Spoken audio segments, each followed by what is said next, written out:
Good morning, Chris. David, good morning.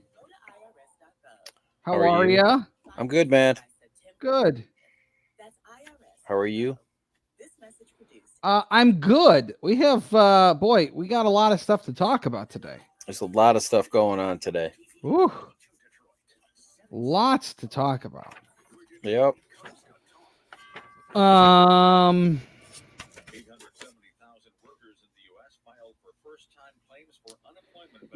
Well, I tell you, it's a shame. Again, good morning, everybody. How are you? I hope everybody had a nice day yesterday. We'll have a nice one today. We'll try to get you going on the right. Still waiting on that announcement. Look, I mean, what happened again last night? The chilled water is back. It's a shame that we allow a criminal process to go through, and at the end of the day, you put the faith in a grand jury, and the grand jury comes back with a verdict. But if you don't like it, this is the definition of you and your kid are in the store and the kid asks for a toy and you say no, and they fall on the ground and start slamming their fists and kicking their feet. That's a great analogy. You're right about that.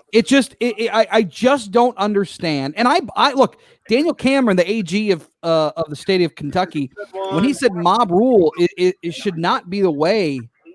If you don't find, I mean, hey, look what happened in the OJ case, right?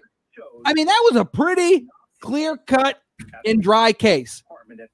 But where was the justice for his wife or her side piece? Is still investigating. I'm just saying. I mean, look, this is not a new thing. If a jury of your peers to make executive orders like the comes through and determines what charges in this case you'll have, that's according to the that's the case. They had access to all the evidence. They had access to testimony. They had access to witness statements.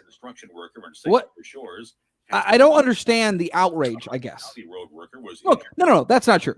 I do understand the outrage. I understand people are upset. But you have to at some point respect that. And that did not happen last night. And not only did it not happen in Kentucky, in Louisville, it didn't happen in New York, and it didn't happen in Washington, D.C., and it didn't happen all over the country. Two police officers shot at 8:30. Come on. We have to do better than that. We have to be better. It seemed to me that a lot of the people seemed to think that the verdict, they knew that this was going to be the verdict. They knew that maybe they knew that this was going to happen. I suppose that could be the case, but that doesn't mean that you go out and cause mayhem like this. More coming up with Chris Renwick. Hey, Chief, how are you? We know life's a little different.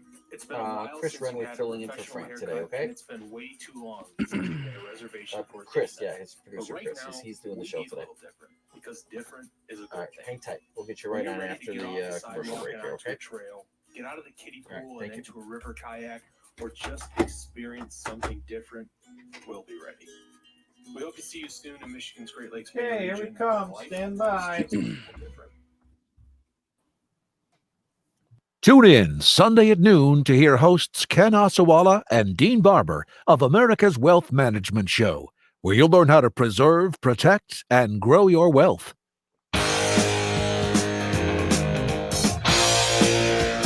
Frank Beckmann Show, News Talk 760 WJR. Now sitting in for Frank Beckmann, here's Chris Renwick. It happened again last night. And unfortunately, I was glued to the TV because I knew that I needed to see what was going to go down. And once again, last night it happened. In the city of Louisville, 2 more police officers were shot. And the mob mentality, as the Attorney General in Kentucky, Daniel Cameron, called it, once again reared its ugly head. They didn't like the ruling, the verdict on charges brought down by a grand jury in the Breonna Taylor case. Now, we can determine the merits of those charges and whether or not additional charges or even those charges should have been brought. But I very much agreed with Daniel Cameron when he said, mob mentality is not the way. This is not the way to seek the change that you're after. But we put this through the criminal justice system, and this was the result. I mean, they had access to all of the evidence. They had access to witness testimony. They had access to police reports and interviews. And again, 2 officers shot. Thank God it sounds as though they're going to be okay. But I wanted to bring in our next guest, in James Craig, because our police chief in the city of Detroit, because look, I think he is probably the preeminent police chief in one of the police minds all across the country. And we've got a couple of really good police officers that lead their departments in this state. Chief James Craig, welcome to the show this morning. We appreciate your time. Chris, thank you for having me on your show today. So it happened again last night. And look, I know that that you've been pretty adamant about protesters, and you're kind of no nonsense, and you're a rule of law guy, and you certainly will not be pushed around and bullied around. And things, I'm sure, as you saw last night, got out of hand again in the city of Louisville, and regarding the charges brought down by the grand jury in the Breonna Taylor case. Yeah, like you, Chris, I'm gonna have to applaud the Kentucky Attorney General Daniel Cameron. He said it best: mob justice is not justice. It's just not that. And really, what it comes down to is revenge for what? You know, Chris, as I look over the many weeks now, and certainly here in Detroit, the vast majority of our protests have been peaceful. We certainly support those who engage in peaceful protesting. What I and our folks will not support is this mob mentality, criminals who are embedded to do what? Direct violence to our police officers, destroy property. No tolerance for that. Yes, peaceful protesters are their right, but instigating violence is not a right. Mm-hmm. And so what's unfortunate, Chris, I just wish there were more that would stand up in a unified way and say what needs to be said. And some do, but many don't. Many fear. This former NFL guy, he said it best. It really sums it up. He said, let's stop appeasing and start leading. Mm-hmm. And that's so right. Well, and negotiate.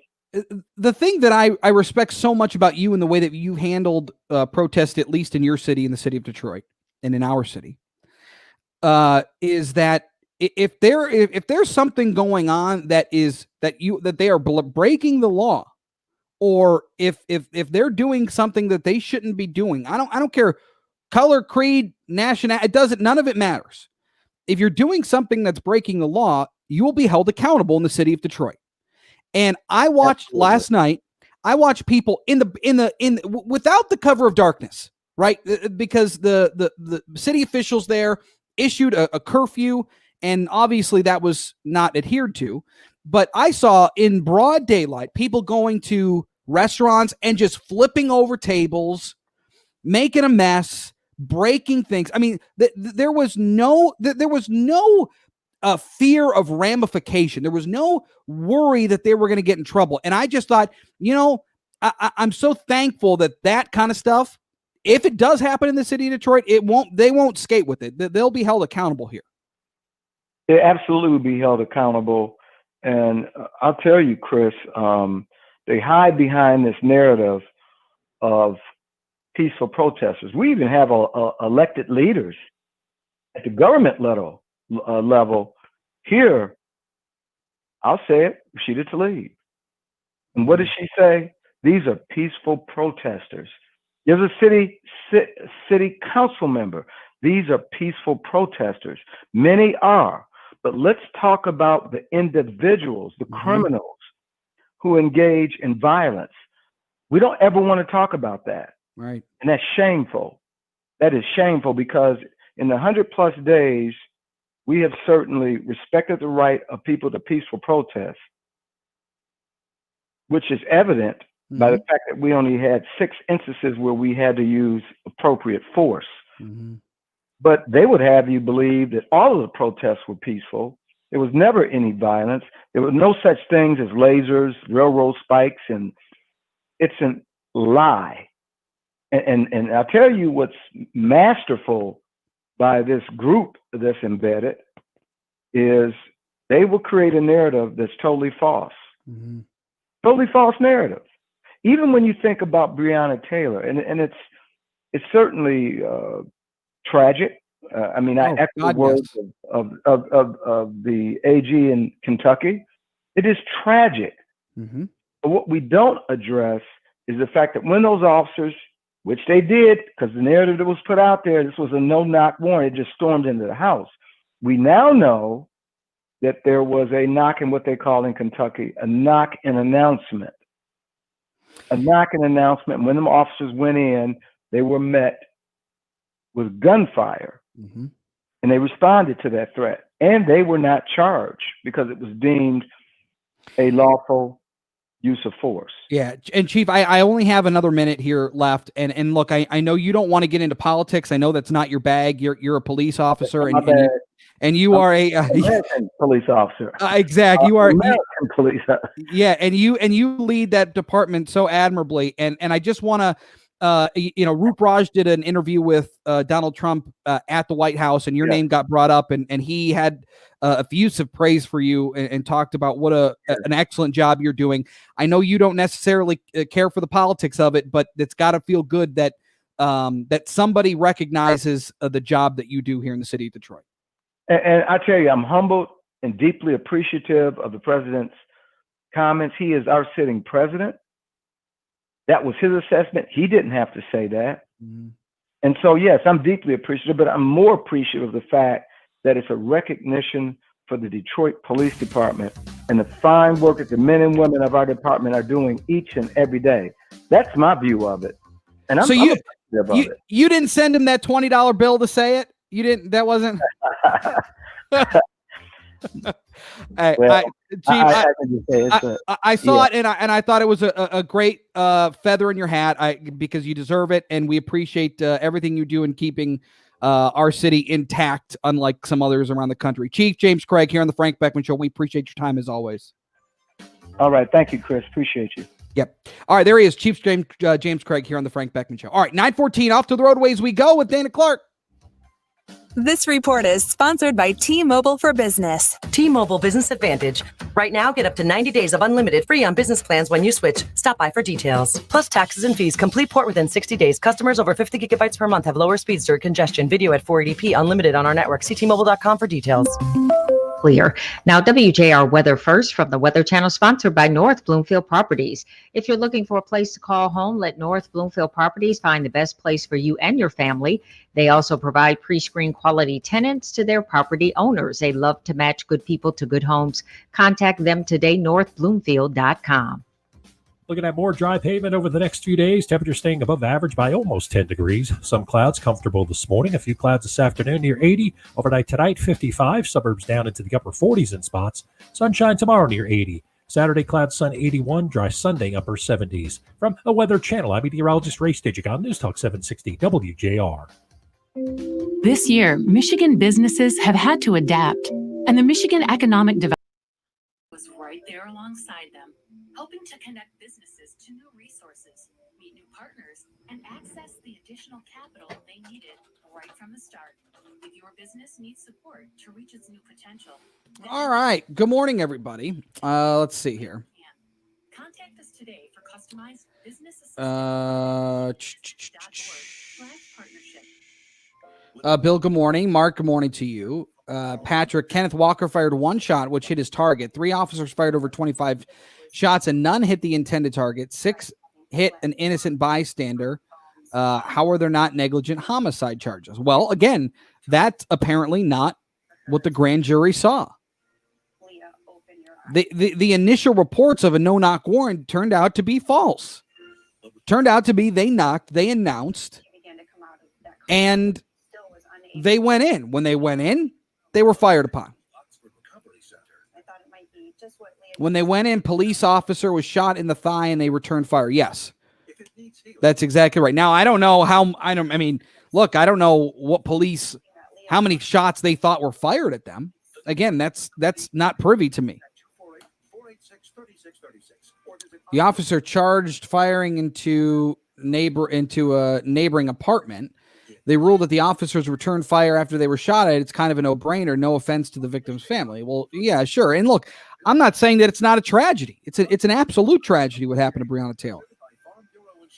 She was one of our frontline heroes.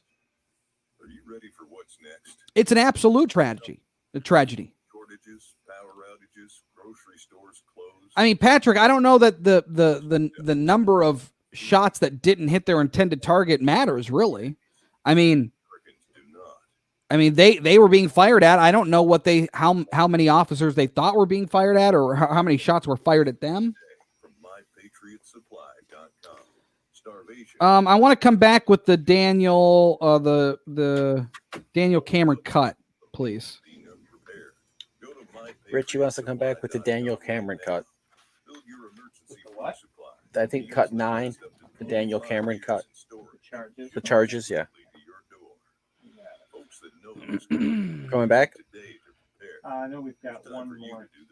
1 minute. That's mypatriotsupply.com, the original Patriot Preparedness Company. But here's the other thing with all this, honestly, is none of that should lead to what happened last night. In my mind, none of it. No, peaceful none of it protests should happen. are okay, but when it starts turning into that, then I it's mean, none of it should happen. It is unacceptable. So don't be caught on the outside looking in when fall and winter comes. When it comes to the best of the best, Kearns Brothers Roofing, Michigan's There is no need for it. elite roofing contractor, is an 8-time winner of the GAF President's This is Award true. for Excellence in Roofing. Only a handful of companies nationwide can But why? But my question is, why is it okay for it to just? 10 seconds. Why is it okay? ARNS brothers.com. Or you can always call 888-355-6700. That's 888-355-6700. The Frank Beckmann Show, News Talk 760 WJR. Now in for Frank, here's Chris Renwick. After hearing the evidence from our team of prosecutors, the grand jury voted to return an indictment against Detective Hankinson for 3 counts of wanton endangerment for wantonly placing the 3 individuals in apartment 3 in danger of serious physical injury or death. The charge of wanton endangerment in the first degree is a Class D felony, and if found guilty, the accused can serve up to 5 years for each count. Kentucky law states that a person is guilty of wanton endangerment in the first degree when, under circumstances manifesting extreme indifference to the value of human life, he wantonly engages in conduct which creates a substantial danger of death or serious physical injury to another person. There he is. That's the Attorney General for the state of Kentucky, Daniel Cameron. And look, again, what happened to Breonna Taylor is tragic. It is. And that there's no other way around that. All right. And you're going to see these charges now go through the system and go to trial. The reports are that the officer, Brett Hankinson, will plead not guilty. But aside from the case, it's what happened after that I find so unbelievable. It's the reaction of people who are angry at a specific case, and that's well within their rights. People know, I mean, look, we all know that those who are protesting and some who aren't protesting are upset about it.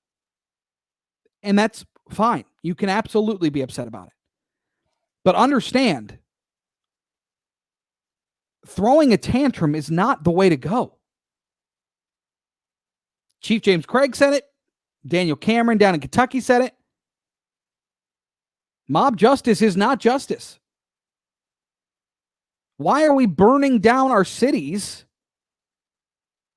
when there's something that we don't agree with? Look, hey, I am not a lawyer. I'm not an attorney. I'm not a prosecutor. I don't know. I have no. Who am I to look at a case and then all of a sudden make my judgment based on what?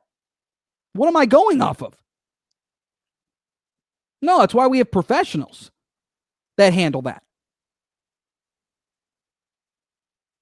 And then you get, you see people absolutely, they're going crazy. And it's not, this is not a race thing. This is not, it's everybody. I saw all people out there in Louisville last night. Everybody. I saw people destroying restaurants. I saw people destroying, lighting trash cans on fire. I mean, it was, I look at it and I just scratch my head. What are you doing? Why are you doing this? And then two police officers are shot. Thank God they'll be all right. But now, once again, we're putting police officers in danger to protect our homes, to protect our cities. And I don't understand. What happens if police aren't there? Honestly. What happens if police don't show up to the protests? What's going to happen?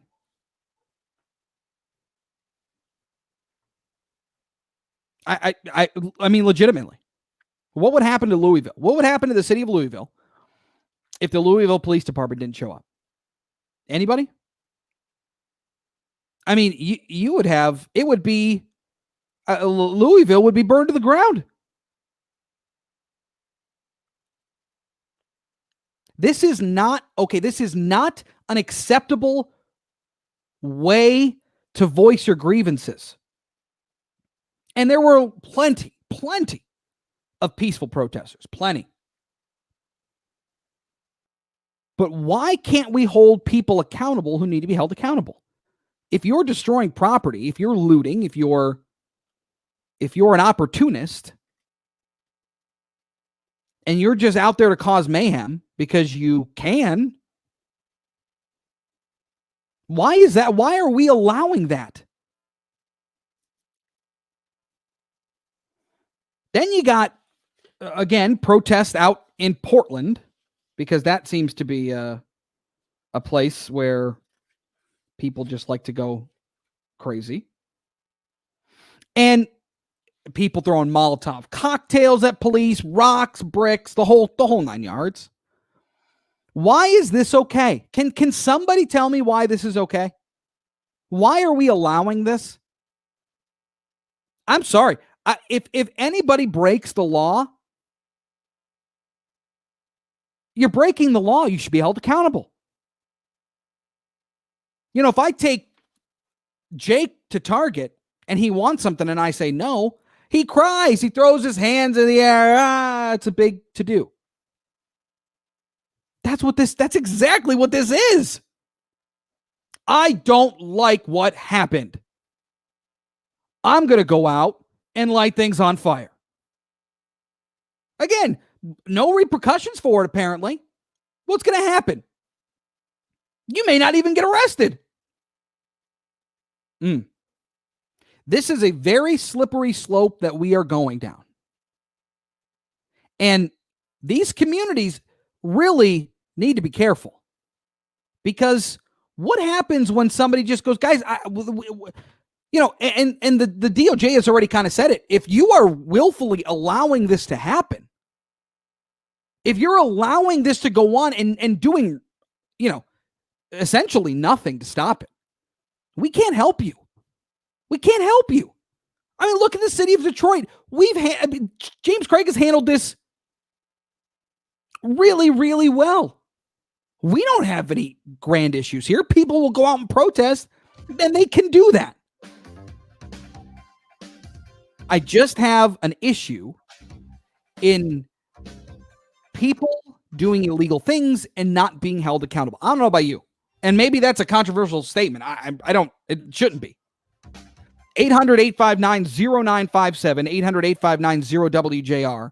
That's the number for you to call or text. We're live on Facebook and on YouTube, so you can watch the show there.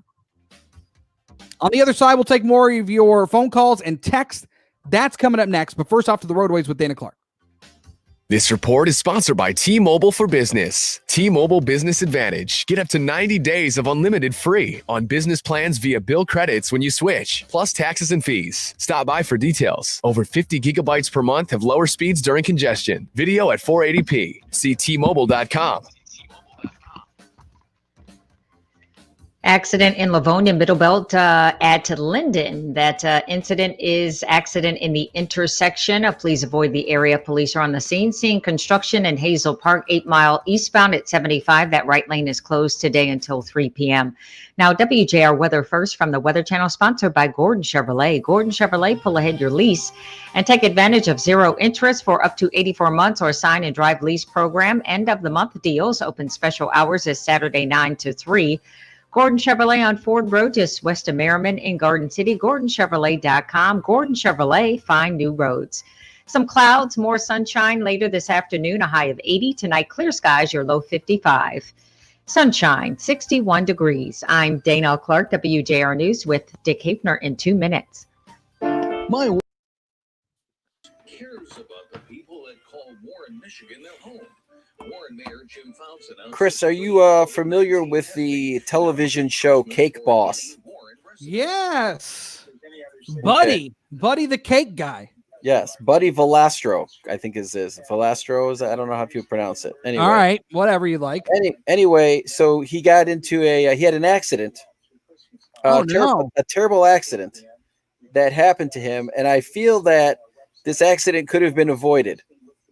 So what happened to Buddy? And then Cake Boss, he's a cake decorator. I take it, right? That's what that show's about. Yeah, he's a cake guy. Yeah, he's like, his dad started a bakery, and he took over the bakery. Carlo's Bakery in Hoboken, New Jersey. Yeah, Hoboken. Right? Yes. Okay. All right.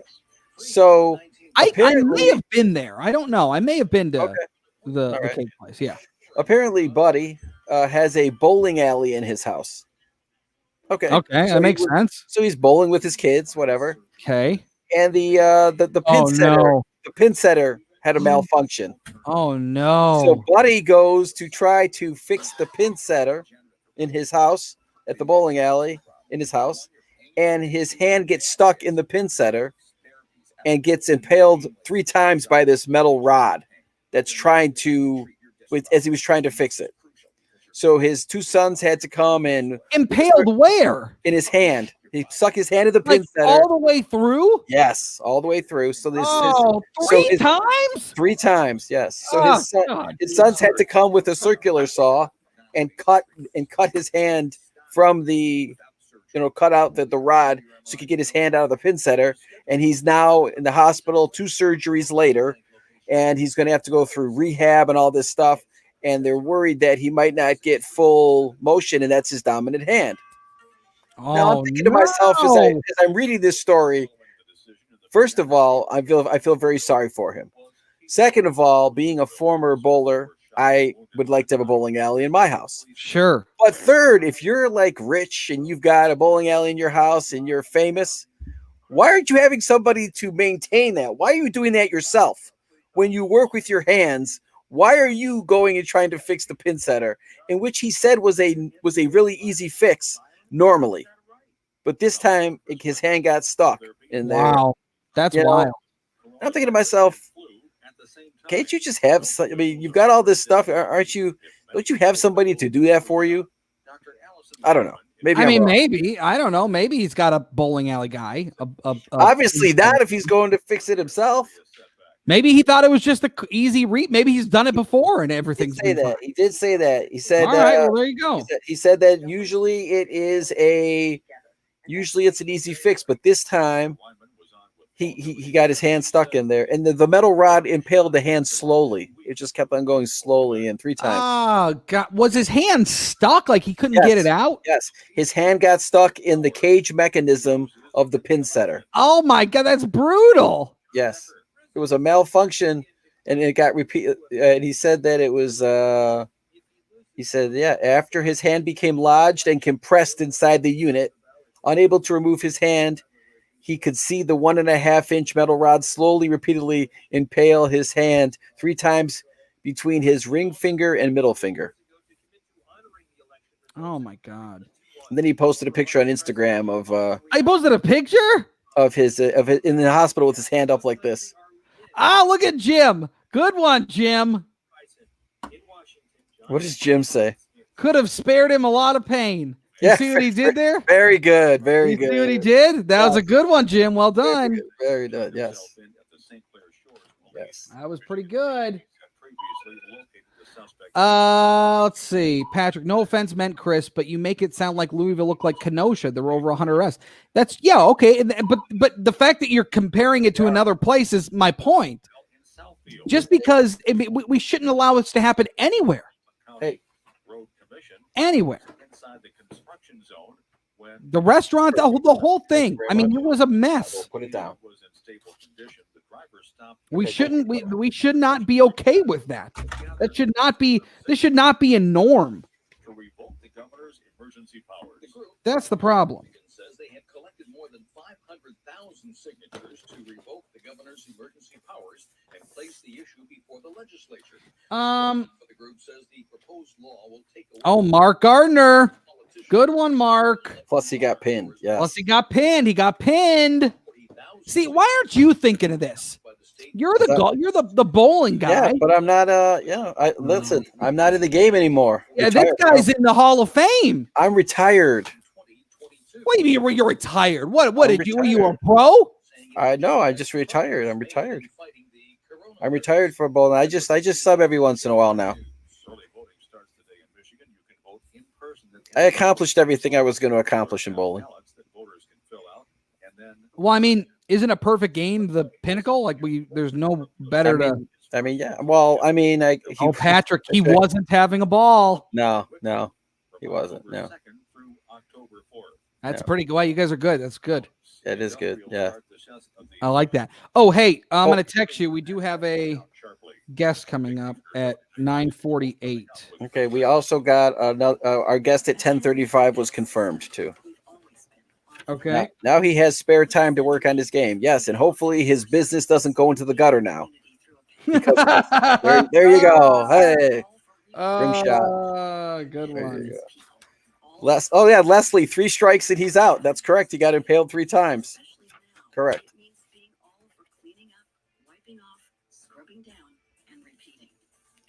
Jennifer, please spare me my hand. I just think here's how does he not have somebody to do that for him? I mean, like a maintenance bowling repair. I mean, why is he doing? I mean, what time was it? I mean, what if the kids wanted a bowl right then? I don't know. I mean, I'm just saying. I mean. Okay, here we come. All right, here we come. The Frank Beckmann Show, News Talk 760 WJR. Now in for Frank. Here's Chris Renwick. 800-859-0957. 800-859-0WJR. That's the number for you to call or text. Look, we're talking about what happened in Louisville last night. It was just another rough scene. 2 police were shot, and we had more chaos in the streets, more people breaking things, and we got getting a lot of praise on our on our text 800-859-0957 for James Craig. Because I love James Craig. Thank you for your sincerity, fortitude, and strength. We support you and want to see our beloved city thrive, not burn. That's from an unnamed texter. We love James Craig. Kenneth Walker, the guy who fired first, Breonna Taylor's boyfriend, hit one of the officers in the leg and was not charged with anything. That's from Angie and Warren. Look at Detroit in 1968 protests burned all the small stores. Now there's nothing in the areas.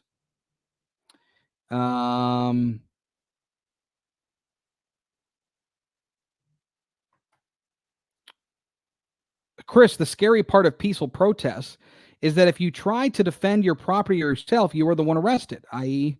in Missouri. That's true. It's certainly a rock and a hard place. There's no doubt about it. 800-859-0957. Let's go to Rod in Plymouth. Good morning, Rod.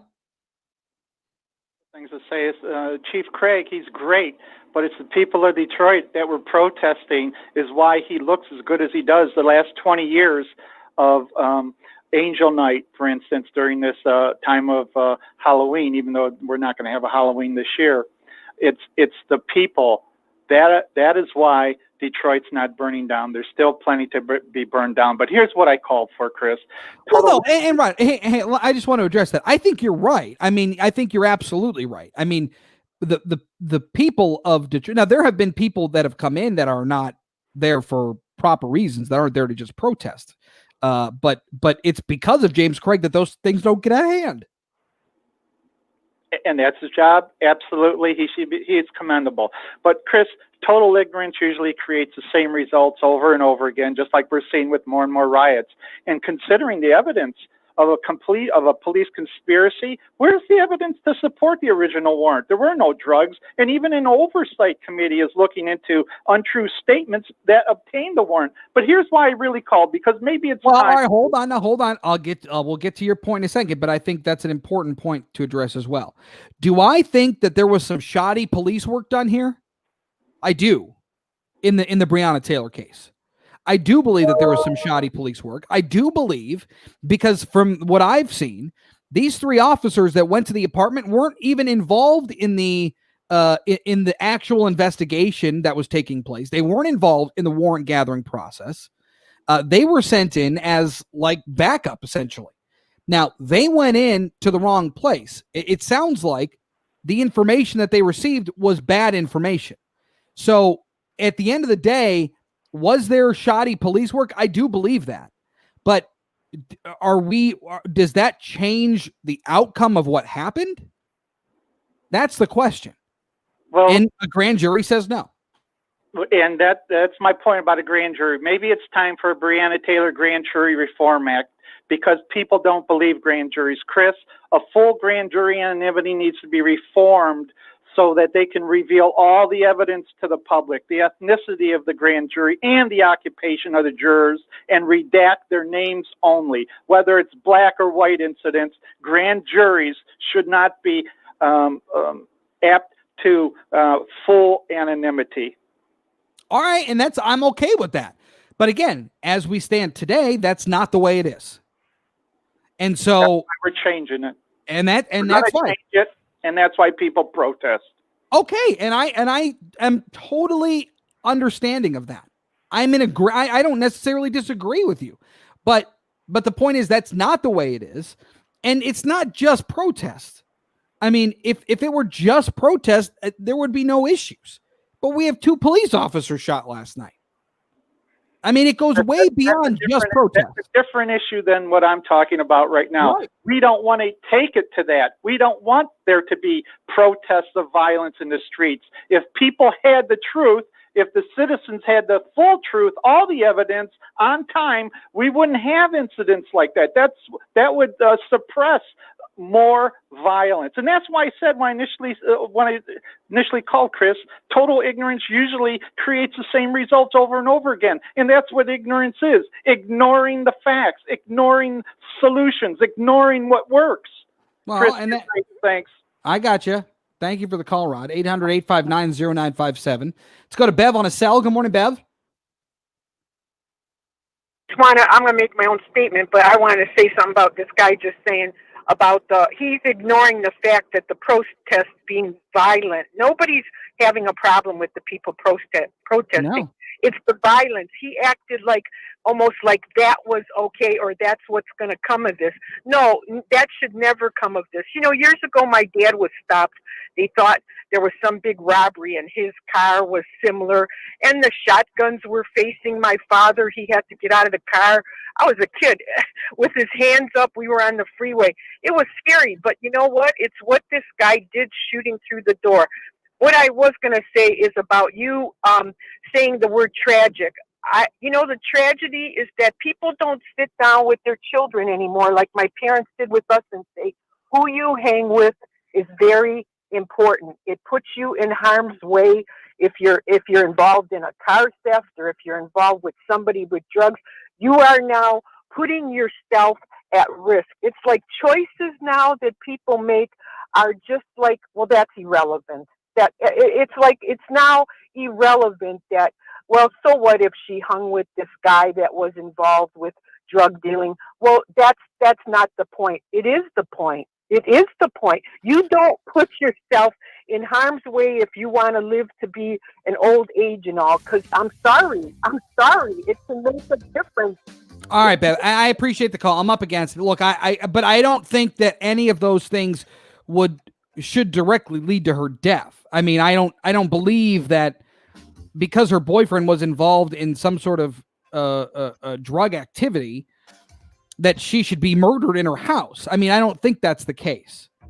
I mean, they were just inside their house. Now, the actions of their past will could catch up to them, but the point is, I don't believe that. I think there should be something else here, but a grand jury said no. So that's what we have to go off of. 800-859-0957. All right, 9:43 off to the roadways with Dana Clark. No, you know what I mean? Hold on one second, Diana. Hold on one second. Earlier accident along Middle Belt at Linden. That collision is clear. Now, WJR Weather first from the Weather Channel, sponsored by Gordon Chevrolet. Gordon Chevrolet, pull ahead your lease and take advantage of 0 interest for up to 84 months or sign and drive lease program end of the month deals. Open special hours is Saturday 9 to 3. Gordon Chevrolet on Ford Road just west of Merriman in Garden City. GordonChevrolet.com. Gordon Chevrolet, find new roads. Looking at more dry pavement over the next few days. Temperature staying above average by almost 10 degrees. Some clouds comfortable this morning. A few clouds this afternoon near 80. Overnight tonight, 55. Suburbs down into the upper 40s in spots. Sunshine tomorrow near 80. Saturday, cloud sun 81. Dry Sunday, upper 70s. From the Weather Channel, I'm meteorologist Ray Stijik on News Talk 760 WJR. Donald Trump says we're not safe in Biden's America, but we're living in Trump's America now. And 200,000 Americans. The simple truth is, Donald Trump failed to protect America. So now, he's trying to scare America. Mr. Trump, you want to talk about fear? You know, people are afraid they're going to get COVID. They're afraid they're going to get sick and die. And that is in no small part because of you. Joe Biden will protect the American people, putting our safety above all. He's going to be calling us, right, Chris? Safe America. Safe from COVID. Safe Yes. from Okay. I just got to print something else out here. violence. I promise you this, we will do better. There's not a single thing beyond our Oh, capacity. no. Hold on a second. Decide to do it together. I'm Joe Biden, candidate for president, and I approve this message. Paid for by Biden for president. Boyne Golf. I got to tell you, I go through some paper here. Apparently. Extraordinary courses. I really do. I go through some Incredible resorts with serious wide paper. open spaces where the extra long days let you play and play and play. And when you're done, a variety of amenities in charming towns await. The golf's so varied, the accommodations so welcoming. Each visit's a new experience. So visit BoyneGolf.com to plan your time here. All right, let's see here. I want to get to some of your comments real quick. Tune in tonight at 7:05 p.m. to listen to renowned physicians, surgeons, Um, and experts share their expertise. on the live 1-hour Colander Medical Radio Show on News Talk 760 WJR. FBI and Homeland Security should be all over this by now. This is domestic terrorism. How hard is it to find out who rented the U-Haul and investigate from there? Everything is upside down now. Terrible. Yeah, Shelly, I saw that last night. They basically a U-Haul rolled up and they threw open the back and they just started pulling out pre-made signs, pre-made, all kinds of ready-made protesting gear. I did find that interesting. Problem is these protests are happening way before the cases are investigated and facts come out. And that's my biggest issue. It's my biggest issue. We overreact to something that we don't know anything about, realistically. And we can't continue that. Hey, will you just get me a pronunciation on his last name too? Sure. We've had him on before. I think I know. I think it's if I remember, it is Skrzniak or Skrzynski. Hold on, I'll find out. And that's why I started the Retirement Income Store, to help hardworking Americans WJR. 55 and over plan for the retirement they deserve. I couldn't help my mom, but maybe I can. How are you? Call the Retirement Income Store at Thanks very much for coming on with Chris today. How do you pronounce your last name? Retirement Income Kit with 5 educational Skrzynski. Got it. Amazon best-selling book. The Retirement Income Okay, Store hang tight. offers We'll a get you right on, real okay? Enjoy a no-obligation conversation with an income specialist. So call 866-977-6434. Okay, Chris, he's ready to go. Skrzynski. All right. Now you guys get to see how the behind the scenes works. Investment advisory services offered through Sound Income Strategies LLC, an SEC registered investment advisory Back in firm. 1 minute. Okay. Renwick's Nursery is open and welcomes you to enjoy and save on beautiful flowers, trees, shrubs, and so much more. Ray Wiggins Nursery cares about the safety of our employees and customers. We are following the recommended guidelines for a safer shopping. All righty here.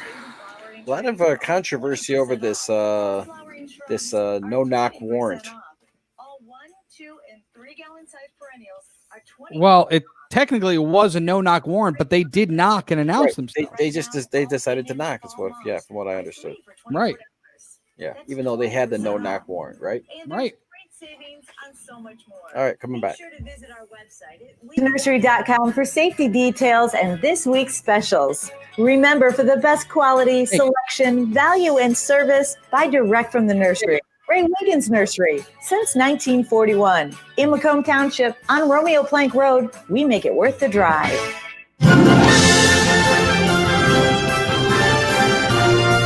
The Frank Beckmann Show, News Talk 760 WJR. Now, in for Frank, here's Chris Renwick. All right, we'll get to more of your calls and texts coming up next, or in just a couple minutes at least, because I wanted to bring this to your attention. This is, as we continue to deal with COVID, we continue to learn more about the virus and maybe what the prolonged effects are.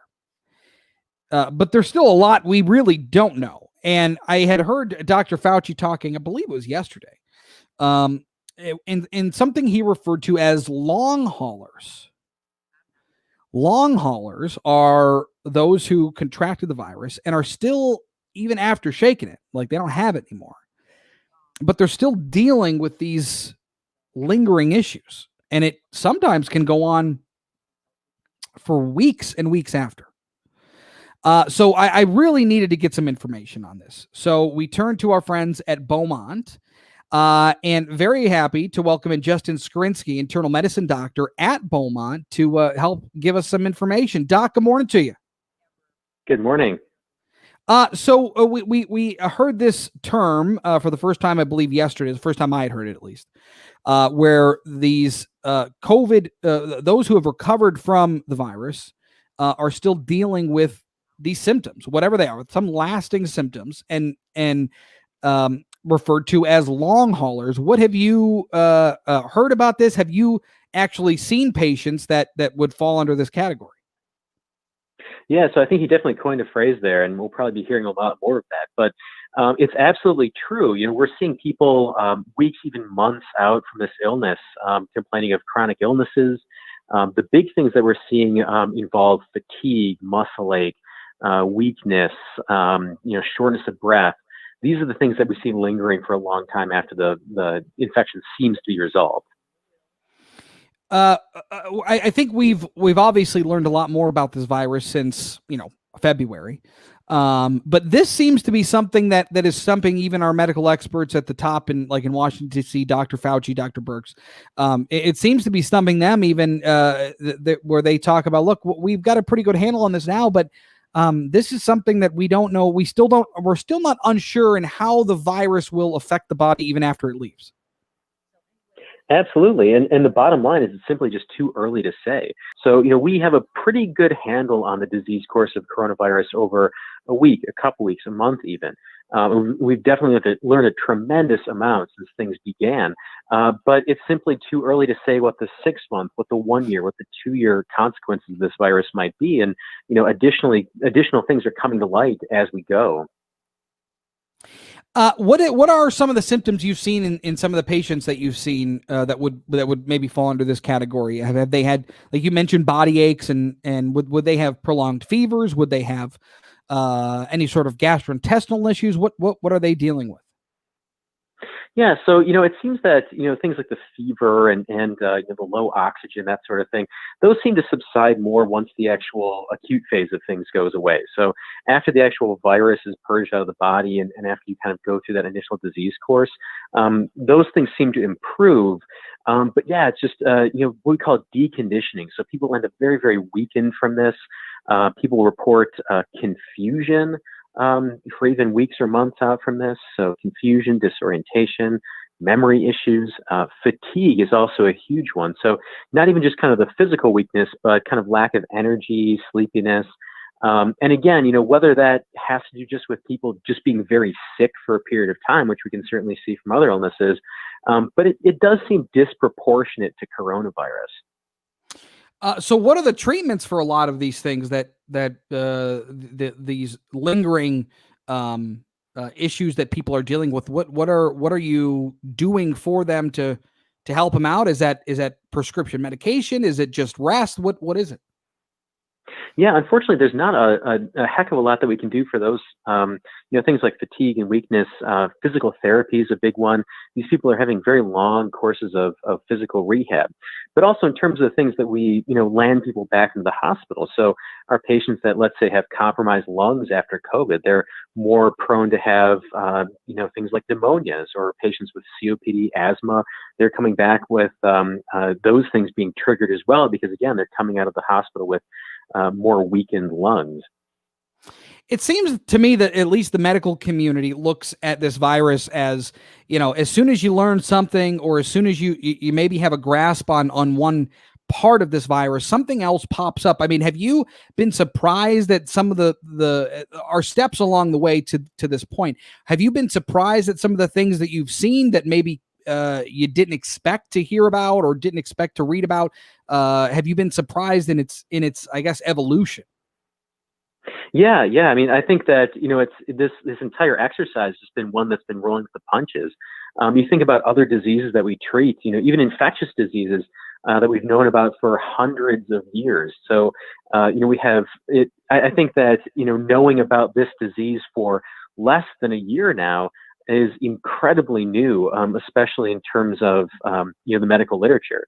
So yeah, it's kind of constant surprises in terms of which medications have the most effect, and now it's coming out more and more what the downstream consequences are. And unfortunately, the only way to understand those, it's difficult to predict. We just have to wait and see what those things are.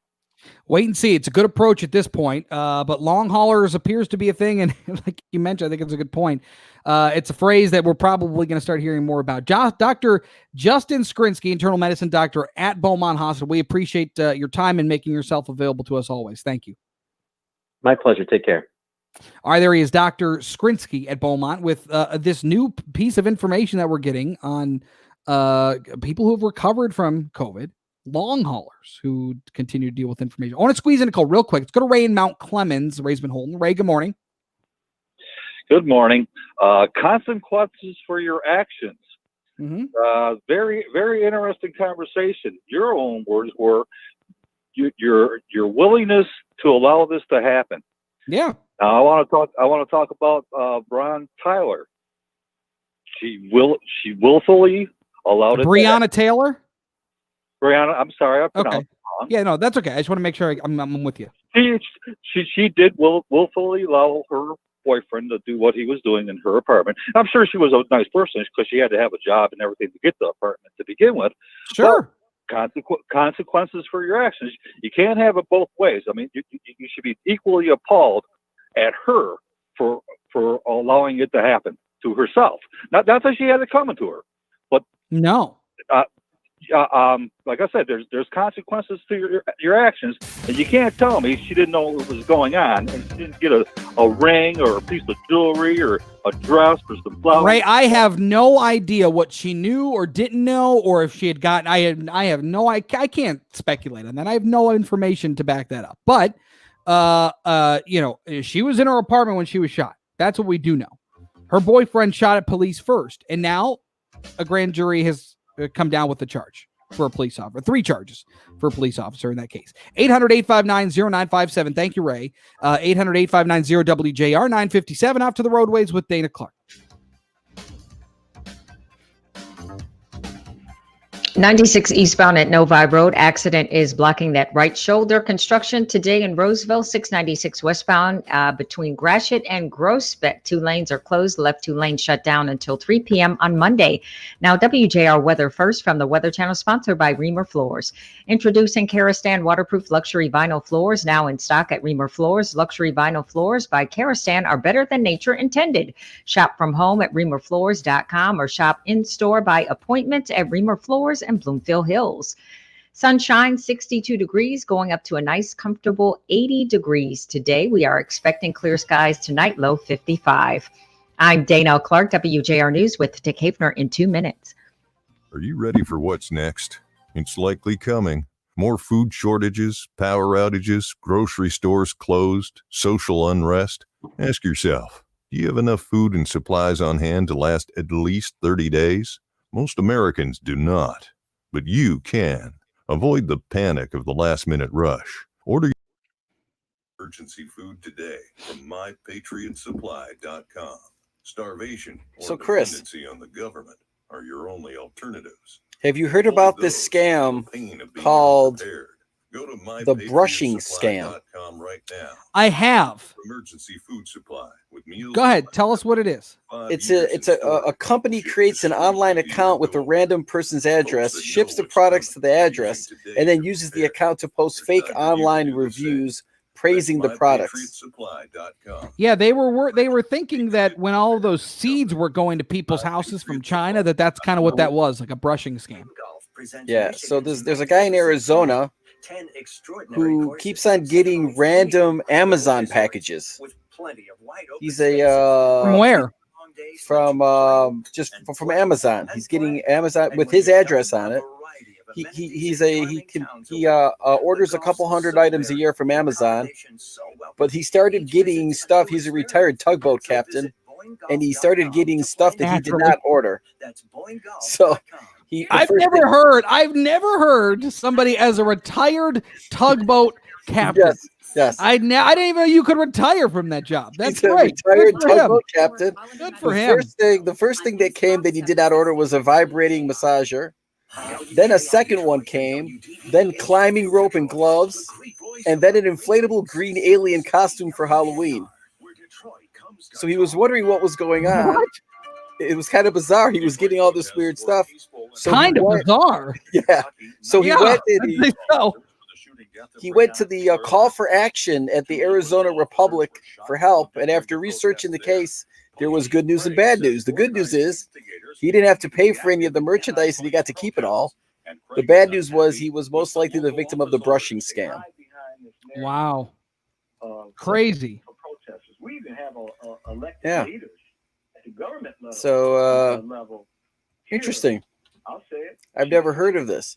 So a company is going to go to the trouble of getting your address ordering you this stuff, this random stuff. Yes. And then posting stuff bad or good about the items in your name. Correct. That's correct. And I guess it's big business. The Better Business Bureau says that the perpetrators are usually foreign or third-party sellers who use the scheme to get around Amazon's review policies, which prohibit any product feedback from anyone with a financial interest on the product or the product manufacturer. Interesting. Interesting is right. Patrick says, I want free stuff. Yeah, that's great. I'll take some free stuff. I'll take a blow-up alien for whatever reason. I don't know why that's a thing. It's very, it's very interesting. But I kind of agree with Patrick. Send me some free stuff, and you want then the free stuff too? Then you can, then you can just go ahead and post away about it, I guess. All right. You know, whatever. Well, what if it's not good? What if you don't like it? I'm never gonna know because I'm not gonna be the one that's posting the stuff. You know. Oh, I guess that's true. I mean, I guess you could, you could always re-gift it to somebody. True. Maybe to my good friend Chris Renwick, you might get start getting some weird stuff. Let's not start that, David. I don't know. Interesting. Let's not start that. Interesting story, though. All right, will you reset these calls? Is everybody still good here? I will reset these calls for you, my friend. All right, give me the line. I like the line better. Okay. It's easier for my eyes. It's easier on the eyes, David. Got it.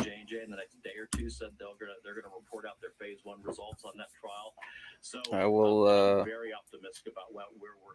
reset all your callers here for you. Police say the driver who struck and killed a construction worker on I-94 on Monday turned himself in to St. Clair Shores police. He's being held in jail. A road worker was hospitalized after he was hit by a car along 12 Mile in Southfield.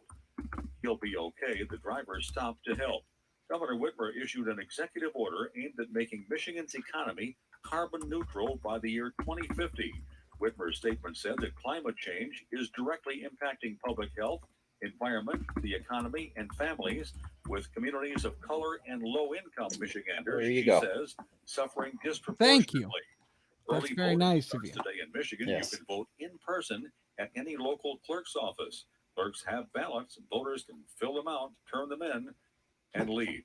Scientists have taken part of the original strain of penicillin. Wow, wait till you see this text I'm going to read you. To try to find ways to fight resistance against the COVID stuff, in terms of what it, like this long hauler thing is particularly crazy to me. Are also up. I'm Dick Haefner. Yeah, because people can't shake it for months. They may not have the virus anymore, right? But they just can't shake everything they had with it. They're having the repercussions. All right. When I return this weekend, giving tips and advice on home appliances and helping consumers for 36 years. The other thing that stinks about it is that there's nothing they can do for you. You just kind of got to wait it out. So you might feel miserable for months. Hey, Patrick, them returning fire is fine, but they didn't even hit the target. I mean, I don't even know what the layout of the apartment is. I mean, I don't even know where she was shot exactly. I don't know where the front door is in relation to where her boyfriend was. I mean, that's the part. This is where I'm saying, like, you can only go off of the information that we have, right? So like them firing all these shots and not hitting him, but hitting her. I mean, was she moving? I don't, these are all the questions that, like, I just don't have answers to. So it's hard to speculate. Get your roof inspection today at KearnsBrothers.com. That's KearnsBrothers.com. DuMichel's is pleased to announce their Thursday and Friday, September 24th and 25th auctions with 1,000 curated 19th and 20th century art from prominent estates and collectors at AuctionDetroit.com. Featuring oil paintings, graphics, porcelain, art glass, silver, oriental rugs, sculptures, mid-century and antique furniture, currency, and more. Preview begins September 18th at DuMichel's Gallery across from the Renaissance Center. For details, visit AuctionDetroit.com. DuMichel's, a Detroit tradition since 1927.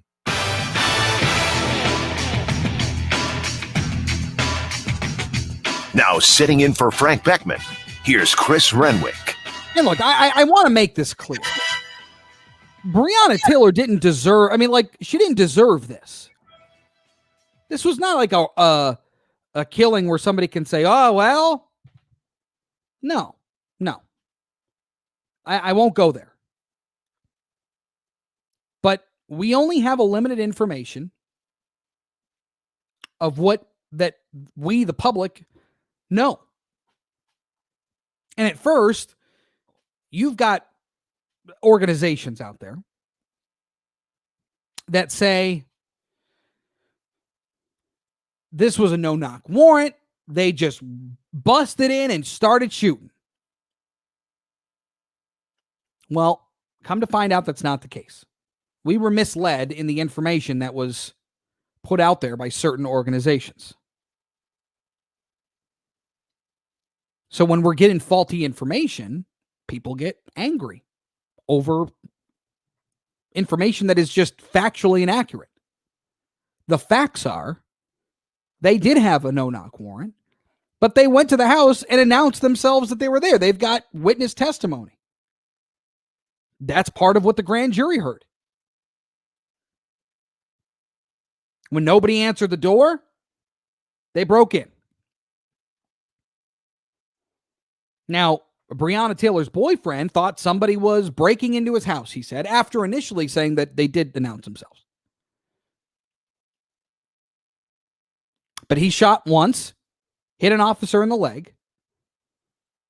The officer basically rolled out of the way. And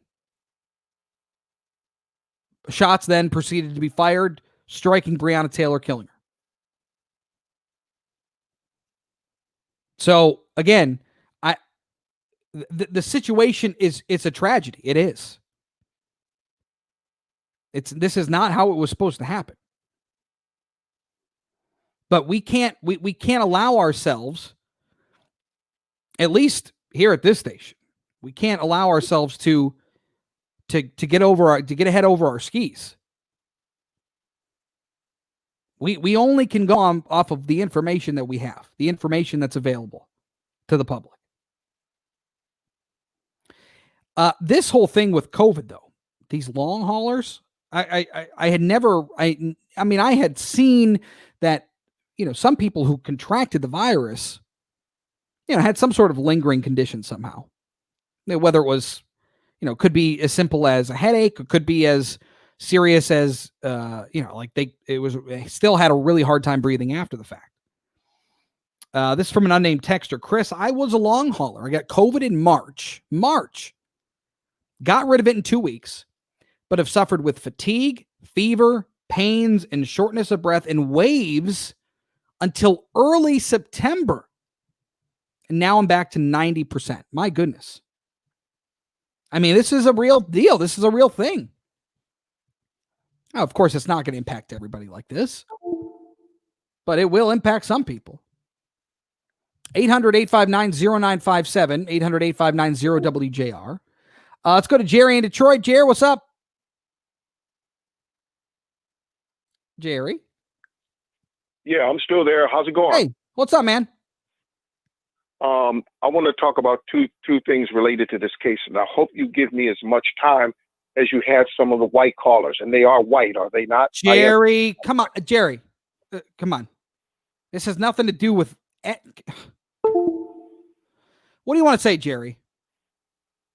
Two things. We're listening to the last two white callers.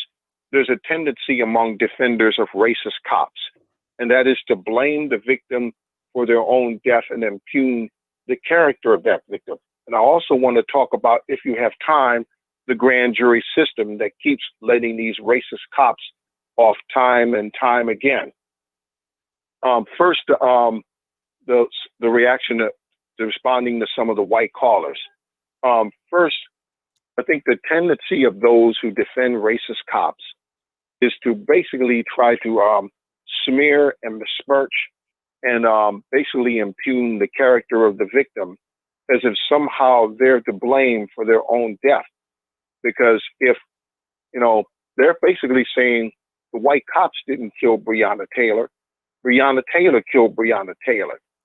And I hate to think of what this might bode for all the other cases across the country. All right, but Jerry, okay, two things. One, how did you know the callers are white? How do you know that? Do you know that? How do you know the callers were black? I don't. I didn't say that. You did.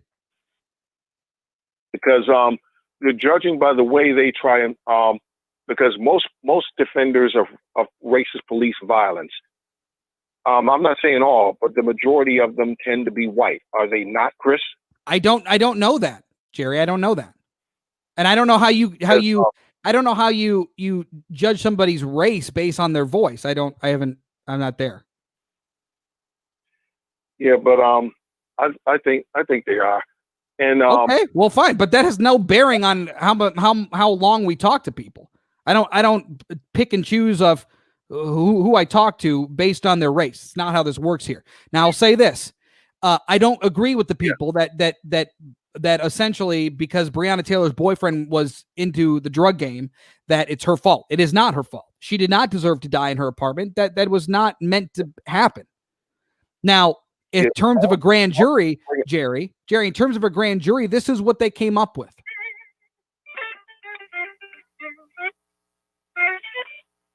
As far as the grand jury case is concerned, this is one prime example, Chris, of why I think the grand jury system needs to be reformed. And if it can't be reformed, then it should be abolished altogether. Because in too many cases, the white cops keep getting off scot-free. I mean, okay, Jerry, I would hopefully fathom, what it would bode for all the other cases, because you still have George Floyd. Jerry, so what changes would you like to that system? What would you like to see happen? Give me one. For the most part, try not to impugn the character of the dead victims, because being dead, we'll never. Nobody was impugning the character of Breonna Taylor. She was like an EMT tech. She was one of our frontline heroes at the start of COVID. Nobody was impugning her as a person. That's not true. All right, Jerry, I got to run. I'm up against it. You hear the music, I got to roll. 800-859-0957. 10:13 off to the roadways we go with Dana Clark. This report is sponsored by T-Mobile for Business. T-Mobile Business Advantage. Right now, get up to 90 days of unlimited free on business plans when you switch. Stop by for details. Plus taxes and fees. Complete port within 60 days. Customers over 50 gigabytes per month have lower speeds during congestion. Video at 480p unlimited on our network. See T-Mobile.com for details. 96 eastbound at Novi Road, accident blocks the right shoulder. Now, WJR weather first from the Weather Channel, sponsored by Super Car Wash. Want your car to shine? Visit one of Super Car Wash's 11 locations throughout Metro Detroit. Enjoy unlimited car washes at all 11 locations for just $12.95 a month. Super Car Wash features free vacuums and free hand towel drying. Look super, go unlimited today. Looking at more dry pavement over the next few days. Temperature staying above average by almost 10 degrees. Some clouds comfortable this morning. A few clouds this afternoon near 80. Overnight tonight, 55. Suburbs down into the upper 40s in spots. Sunshine tomorrow near 80. Saturday, cloud sun 81. Dry Sunday, upper 70s. From a Weather Channel, I'm meteorologist Ray Stejik on News Talk 760 WJR. Okay, some good news during a challenging time for everybody, and this could really help. You have already made the switch to MediShare, which is the affordable alternative. All righty. Let's see. Looking at how they pay for healthcare right now, seeing premiums going up. MediShare has extended Let's see. their special offer, and a lot of people have taken advantage of it. The media failed the country again. They must be now 1 for 100,001 at best since Obama's beer summit. Do these long haulers have pre-existing health issues may be connected? Well, now they're saying that if some of these long haulers may now develop pre-existing conditions, which is an interesting angle here. Imagine if that long hauler was an anti-masker. I don't know if they are. How are they racist if they had a warrant? Doesn't matter. Those businesses are mandatory wearers of masks. I avoid criminals, therefore. I lost it. Added there. I avoid criminals, therefore I have never been arrested. It's simple. Debbie says Jerry is a racist. You shouldn't give him time.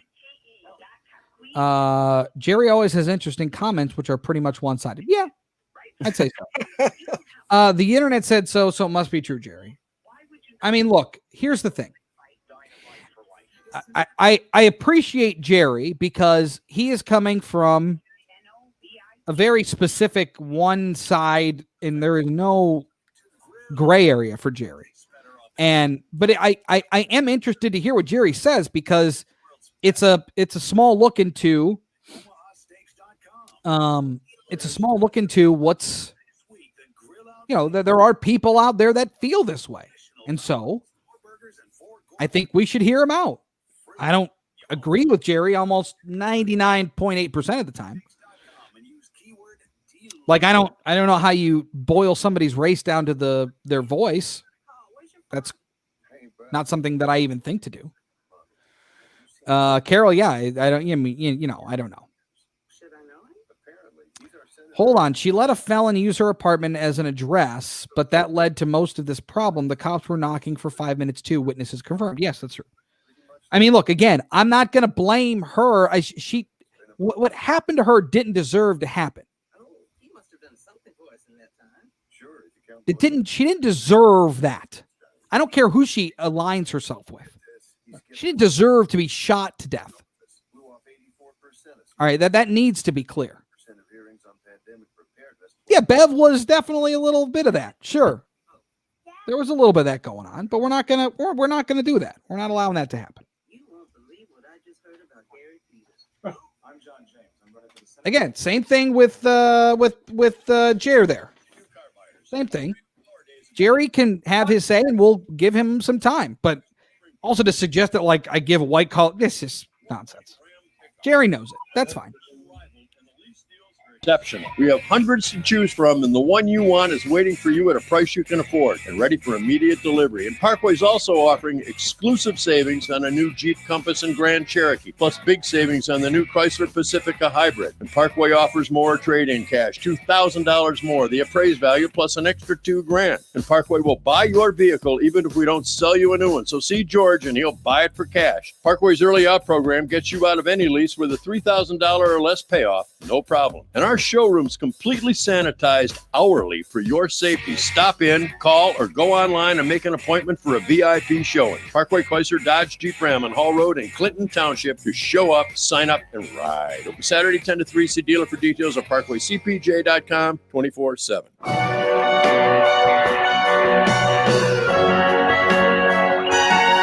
The Frank Beckmann Show, News Talk 760 WJR. Now in for Frank, here's Chris Renwick. And another problem to all of this is, again, we've talked about it a little bit today, but it's the fact that some members of the media, at least, not all, but some, and you as the consumer of news and media will hear these outlets talk about information that can oftentimes be preliminary, and then all of a sudden, people start making up their minds when really the information isn't there. I mean, we haven't seen this information yet, so it's very hard for us to. We haven't seen the grand jury report. It's hard for us to make fully informed decisions when we just don't have all the facts. And I know our next guest would agree a lot with that. Barb McQuaid, the University of Michigan law professor and former U.S. Attorney for the Eastern District of Michigan, joining us now this morning on the Frank Beckmann Show. Professor, good morning to you. Good morning, Chris. I know that this obviously has been a high-profile case in the Barb McQuaid case. You tweeted something yesterday that I thought was interesting, and I thought it deserved a little more discussion. But you talked about the Breonna Taylor case demonstrating the difference between law and justice. Can you explain that? Yeah, I think that, most of us see a case like what happened to Breonna Taylor, and we put ourselves in the shoes of her, of the victim. Mm-hmm. We can imagine how awful it must have been to have intruders break into her home in the middle of the night while she's sleeping and get shot for doing nothing at all. And it feels like there's got to be a crime. That's got to be murder, right? And then yet the law looks at police officers' conduct through the eyes of the police officer. He puts us in the shoes of the reasonable officer at the scene. And so because they had an authorized search warrant to go into the house, and because once they got in there, someone fired shots at them, they actually had legal justification to fire back, and their bullets hit her and killed her. And so I think that the decision that the attorney general made and that the grand jury returned is probably the correct one under the law.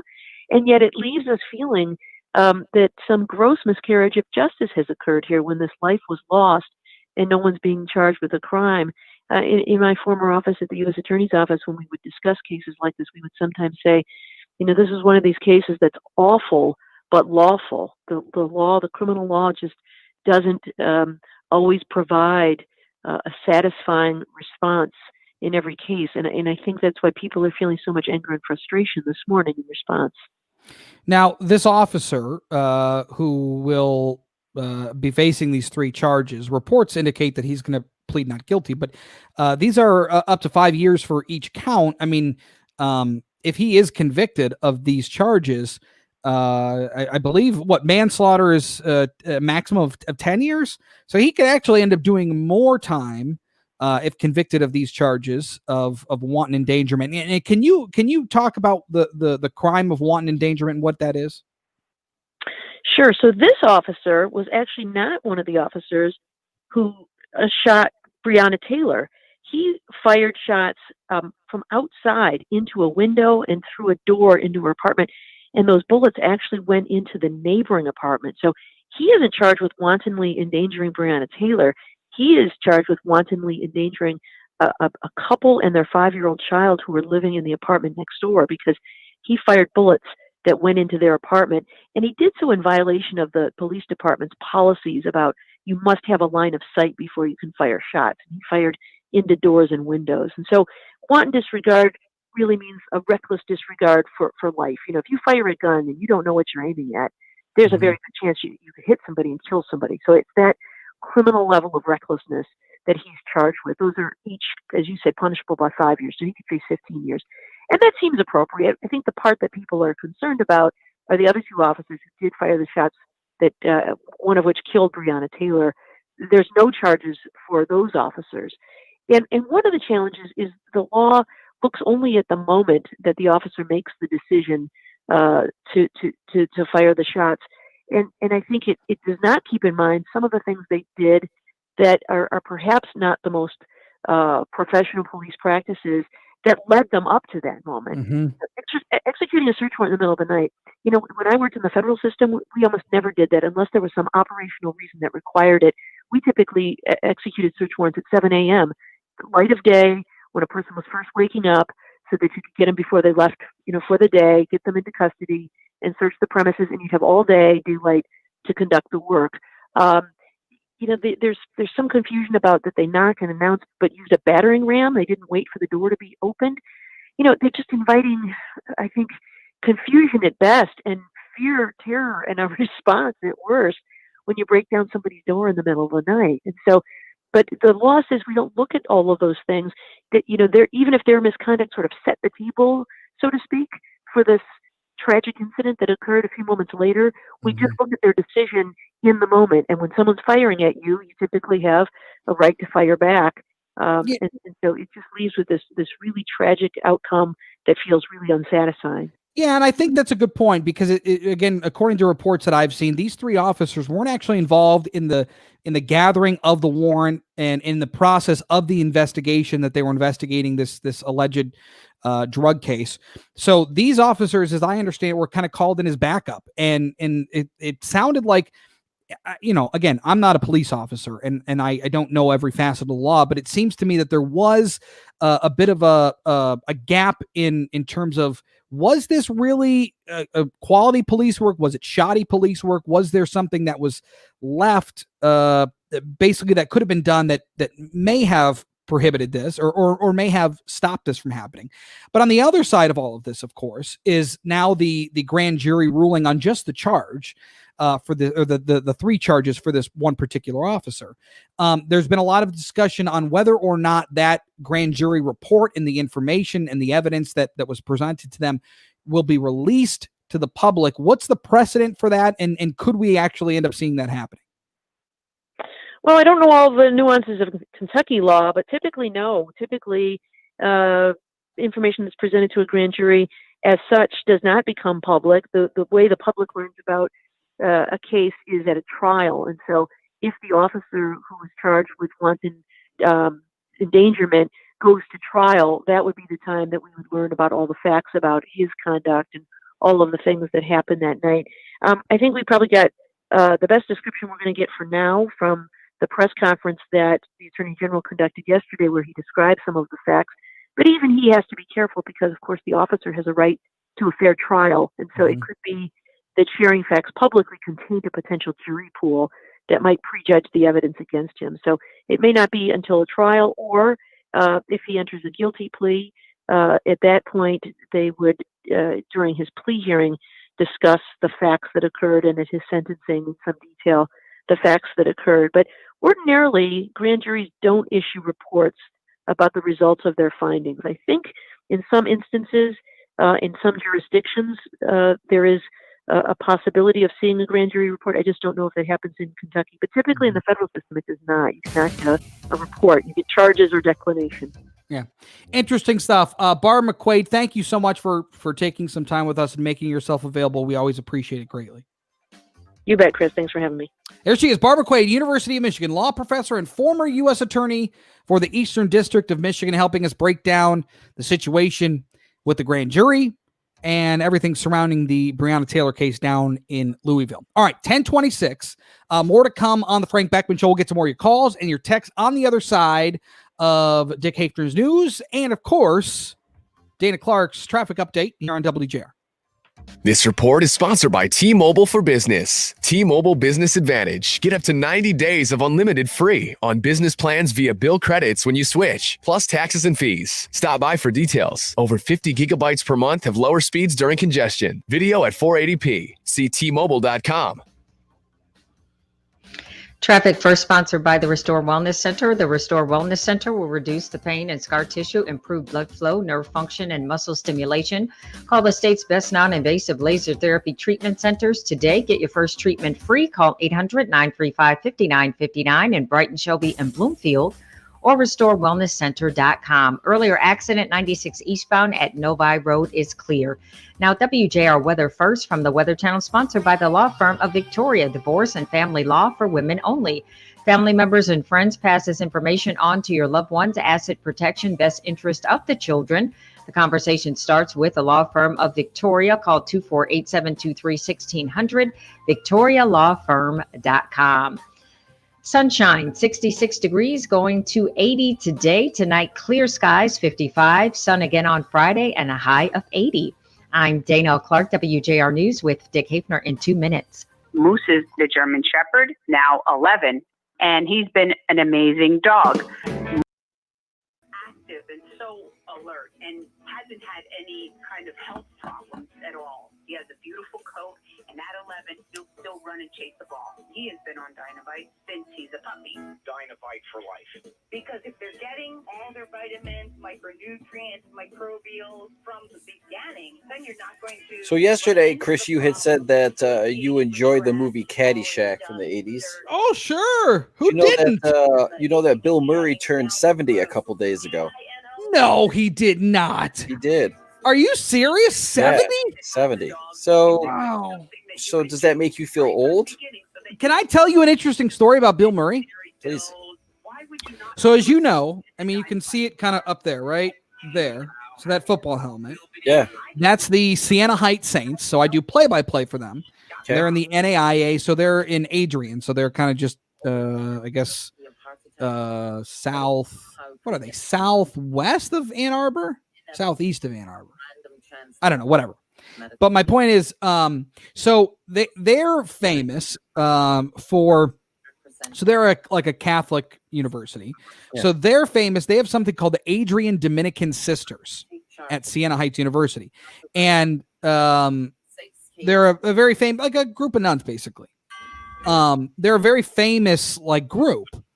And I don't know if she still is or had been in the past, but Bill Murray's sister was an Adrian Dominican sister. Really? So she lived down in Adrian, and like Bill Murray would like always roll through to see his sister. So he was always like down in Adrian at Siena Heights, not always, but occasionally he would roll through to see his sister. Yeah, Bill Murray's sister was or is, I don't know for sure, an Adrian Dominican sister. Interesting. All right, so Caddyshack, and Bill Murray has turned 70. Today, right? So, Today? a couple days ago, he turned 70. Okay. So I was just talking with Rich, about his favorite Bill Murray movie. Yeah. And we were wondering what your favorite Bill Murray movie was. It's easy. I know it. It's right off. I just know it. And I know exactly what you know Rich's? No, I know mine. Oh, okay. It's Groundhog's Day. Groundhog Day. Okay. I love that movie so much. Rich's was What About Bob? It's another really good one.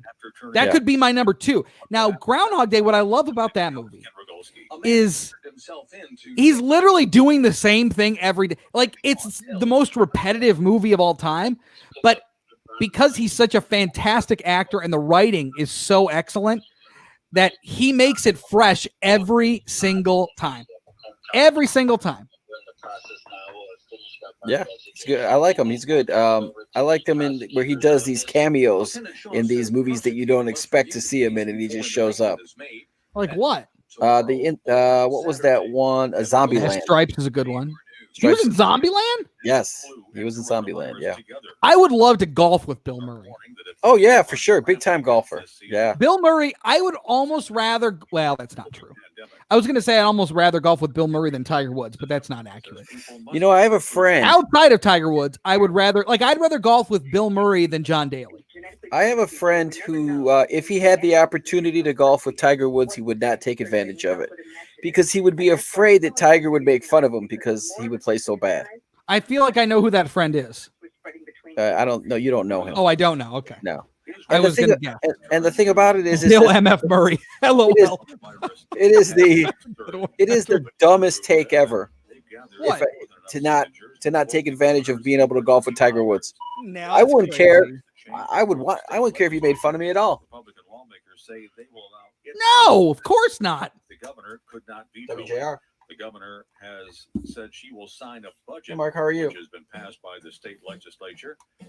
Cash from the I feds bet. and the hundreds of millions Thanks of very dollars much for in coming on with Chris unprecedented this tax morning, revenue and to I'll reduce stick the you on hold. deficit. We'll get you right on with Chris. Schools Okay. will have a $65 per pupil funding increase. The governor issued an executive order aimed to make. All right. Sorry about that. Your next guest is all set to go. Okay. So I missed what you said about Tiger Woods. Here's what would be great, right? Like, let's say I shank my drive. Second shot gets me back into the fairway, maybe. Like, we're on like a par 5, right? Shank my drive. Second shot gets me back into the fairway, but I'm still like 110 out or something. If I could put a ball anywhere near the hole, anywhere in the green, and if Tiger just said from in the span of 18 holes, if he said like nice shot once, yeah, I'd be totally happy. I could shoot a 120, and if there was one occasion where he said like nice shot, I'd be like, thank you. I would take full advantage of being able to play. I always thought that my friend's take was so bad. Like, are you kidding me? Who cares what he has to say? I bet he would be fine. No, are you kidding me? I'd also love to be like chastised by Tiger Woods. That would also be excellent. I would want it recorded too. Yes, agreed. I would record the whole thing. That'd be fantastic. I would just have like a drone flying next to me. You could get them just tracking you. Yeah, that's what I'd want to do. It'd be awesome. But I agree with you on your Bill Murray take also too. He'd be fun. Definitely. I would rather golf with Bill Murray than almost anybody. And I would like to go play with him like at Pebble or like one of those like really cool courses that you always like to play. All right, your guest is there. What's Rich's favorite Bill Murray movie? Did he say? What about Bob? Oh, what about Bob? Yeah. Okay. Here we go. Yeah, that's a good one. Our family. When you're hurt, scared, and confused, you need someone you can trust. They're family, and they treated me like family. I'd call Beth. I'd call Mark. I could call Sam. I feel like the whole family is there for me. They actually care about the results and wanting to do the best possible job they can for you. They're a family working together to help people like you and me. 1-800. Call Sam. We are family. Paid for by the Sam Bernstein Law Firm.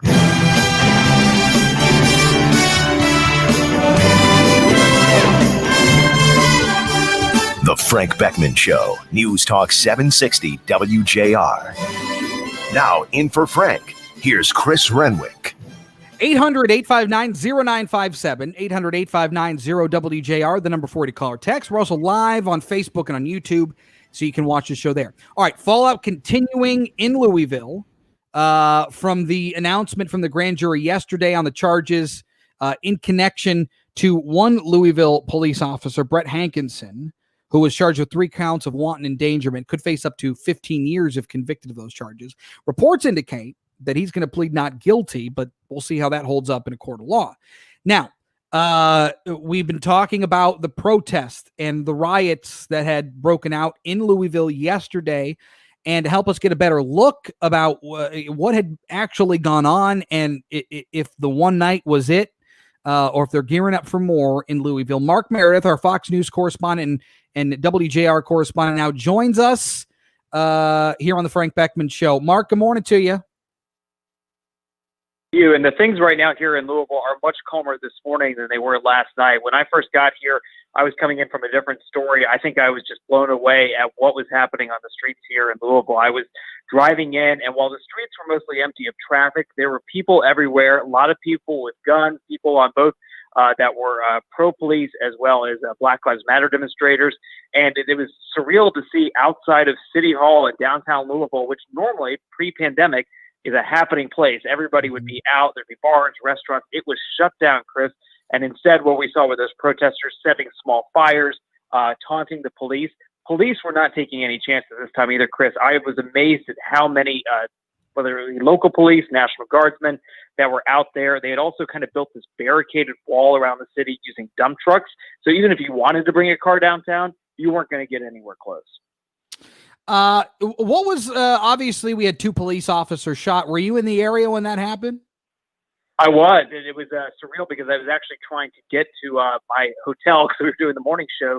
And I was speaking to a police officer, and he just came up and he was crying tears because he was trying to tell me I can't come down this way. But he goes, 2 of our officers have been shot. 2 of our officers have been shot. And then within maybe 10 seconds, we saw just this parade of police cars just screaming down one of the main avenues here in Louisville. The good news about the shooting involving the police officers is they are in stable condition. They're expected to be okay, both of them, and they had a suspect arrested pretty quickly. They've already got him booked, and he's already facing multiple different charges. We'll find out more if there's another person they're looking for. But of course, it could have been much worse if the officers had lost their lives. The good news is that they are expected to be okay. Of course, as I was watching the protests last night until late from afar here in Detroit, it looked like a very serious situation. I mean, it looked like a very serious scene in Louisville. Am I correctly to be led to believe that in fact, there were, rioters, protesters, both out there at the same time, but it looked like everybody from every person on the spectrum, black, white, everybody was out there showing some sort of unity, but it appeared that it was getting rather aggressive as the night kind of went on. It was, but I was just speaking to one of our Fox News colleagues that has actually been out here for more of these stories than I have, and I just spoke to him about 10 minutes ago, and he was telling me, compared to what they saw earlier this summer, this was relatively tame, and that really tells you something. If that's what it looked like on the air of it and in person, that it was like this, imagine how wild it was just a few months ago. I spoke to a few residents last night who said that they were telling me that they just kind of felt like the whole city was having some anxiety. It was kind of on edge, that they knew that this day was going to be coming. But they obviously had prepared for the worst and hoped for the best. And obviously, there's nothing wrong with peaceful protesting, and that, Sure. The police chief as well as the city has said that, that we understand that people want to get out and demonstrate, and that is their First Amendment right. But of course, there can be, no acceptance of, destruction of property and violence either towards police or each other. And I think that's one thing that, the message they really tried to get out. And I will tell you that, again, the city of Louisville has shut everything down downtown. There are barricades everywhere. No business. I'm looking right now downtown. There's, a Thursday morning, and usually businesses would be packed. There's nobody on the streets. There's nobody out here. They also had a curfew in place overnight. I think it kicked in at 9 p.m. and went till about 6:30 this morning. Not that that's going to stop somebody necessarily from going out, but it may stop enough people that the crowds don't gather. Sure. What are you seeing for today, for tonight? Are you hearing that there will be another gathering? There will absolutely be another gathering. Whether or not it's the full size of what we've seen over either last night or the weeks prior, probably still yet to be seen. I don't know if you've seen yet, Chris, but there's actually been other protests in other cities as a result of this. I saw some video out of Buffalo. I saw some video out of, I believe it's Brooklyn. And so indication that maybe that many of these protests will even happen outside of Louisville. Sure, this is where the action has been, but the Breonna Taylor case really has gotten national attention. Yeah, no doubt. New York City. I saw Washington D.C. last night. I saw Portland. So yeah, this is certainly a national story. But the protests continue on in Breonna Taylor's name all across the country. Also, last night, I don't remember what network I was watching. It must have been Fox News. That's but, right. Yeah, exactly. I believe the footage I saw was a U-Haul pulled up and was unloading pre-made protest paraphernalia, signs and all kinds of stuff. Have you seen that? And is there any information that you've been able to glean on that? I have seen the video you're referring to. I did not take that video, and I was not a Fox news camera that captured that video. It was from a website, I believe it was Town Hall, that had gotten that video and posted it. And, it showed people unloading signs and supplies. That's what all I saw out of that video. I didn't see anybody unloading anything else other than that. I did not see that myself because that video was taken around 2:30 in the afternoon. I didn't get on the ground until around sunset last night. Okay. So, I think, again, there's, so much going on. There's a lot of people coming in from different directions. This morning, I was out there all morning from 3 a.m. on, and there was no, mass protest that was out there. People had really gone home or gone elsewhere. So if there was going to be that continuation, you would think that it would just keep going. But it is possible, depending on, this afternoon, if there's another development, maybe we hear more from Breonna Taylor's family. That could motivate more people to come out.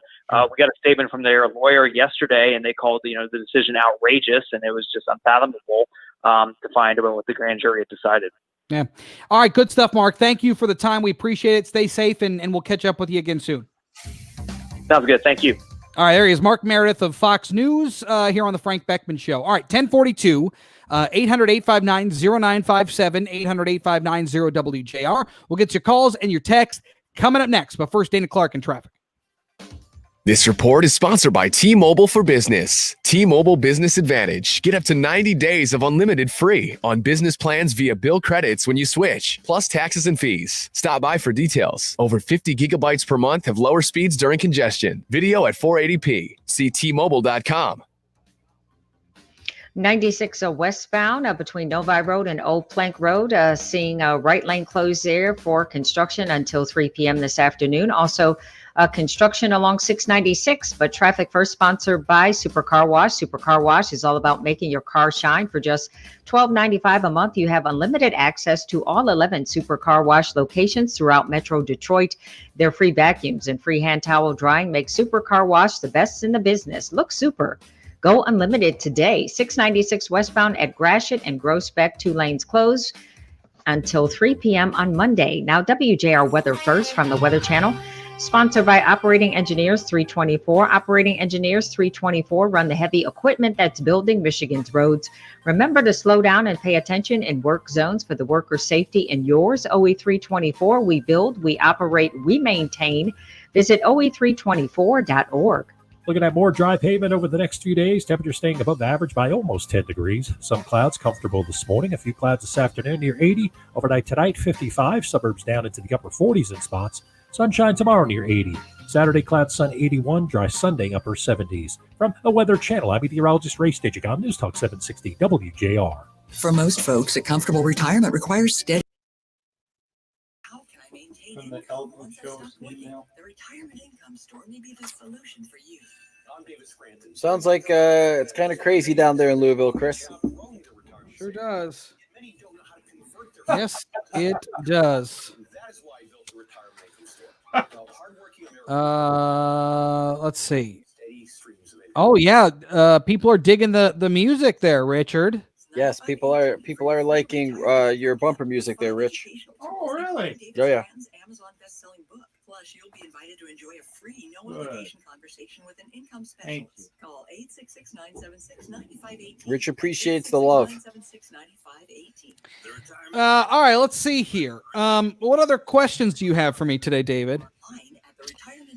I'm searching here to see if there's anything that kind of... I don't have like a what's your favorite vegetable question or anything today. I mean, I always have, I'd like to know what's your favorite book. I'd like to know what's your favorite TV theme song. I mean, those are always questions that I have, favorite sports movie, which I think might be Caddyshack, but I'm not sure. That just might have been. It's not Caddyshack. It's not Caddyshack. It's not my favorite sports movie. But even over most overrated sports movie, because I feel you have some that you feel are overrated too.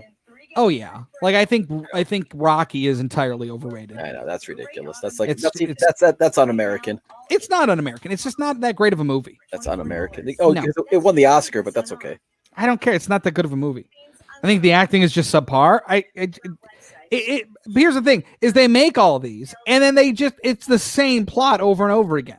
It's like Rocky is gonna have to train really hard, and then he's gonna get pummeled in the match, and he's gonna come back and just start winning, and then he'll win. It's just the same thing over and over again. All right. I don't need what were there 9 of them? I don't need any of them. I just need the one, and it was just me. There were 6 of them. Yeah, and then the Creed movies, which I also haven't seen. Okay. I think Rudy was super overrated. Oh, a lot of people think that. Because I don't think. I mean, it's not even like what actually happened. True. But to me, Remember the Titans is the best sports movie. I love Remember the Titans. Happy Gilmore is also very good. Yes. So okay. All right. Those are my big. Oh, I mean, also The Sandlot is fantastic. Okay. That's kind of my era. Okay. And Mighty Ducks is also my jam. You like the Flying V, huh? Oh, give me the Mighty Ducks all day. All right. Coach Bombay, Charlie, Coach the whole Bombay. deal. Okay. I'm all about it. Who played? What's his name? Who played who? Coach Bombay. Emilio Estevez. That's yes. That's and then Charlie went on to be on Dawson's Creek later on in life. Yes, he did. Yes. And then nothing since. And then well, no, he was in the Affair on Showtime, which was a good series. Correct. Yes. Oh, he was on where?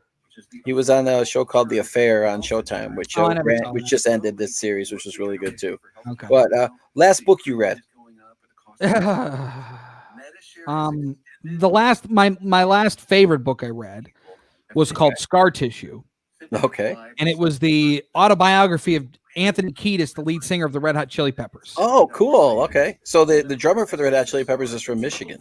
Anthony Kiedis is from Grand Rapids. Right. Yeah. Fantastic book.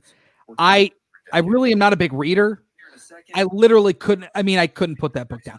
I'm a huge fan of the Red Hot Chili Peppers though. So for me, it was I love the whole thing, but these guys were nuts out there. Here we come.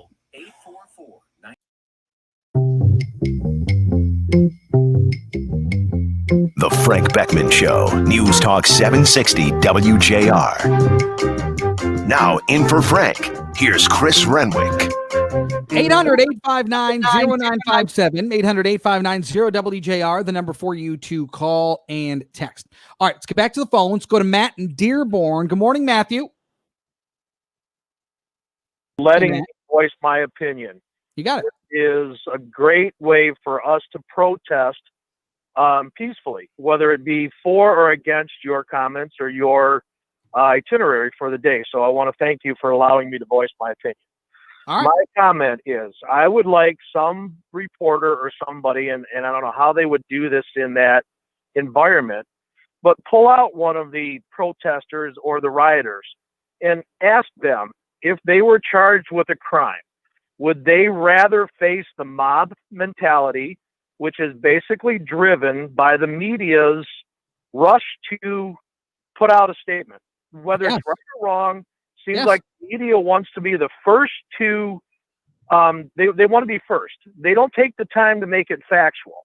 Correct. Or would they rather be judged by, albeit, flawed and imperfect, but still the best court systems in the world?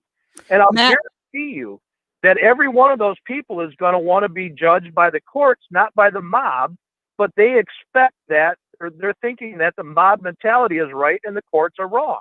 Matt, it's a great point, and I'll tell you on these people. And I think that's a great point. And here's the other thing, right? Like for me, and look, this is what I do, right? This is my world. I'm in the media world. I produce for Frank. This is what we do. Now, look, when a big story is breaking, right? Like, for example, yesterday, the grand jury information was being released in the Breonna Taylor case. Do you know what I do? I look at the very last, like I get alerts on my phone. So for me, all the networks, all the papers and whatever. So I read the source that comes out last. I read the source that not first. I read the source that comes out last. That's where I go first because I at least feel.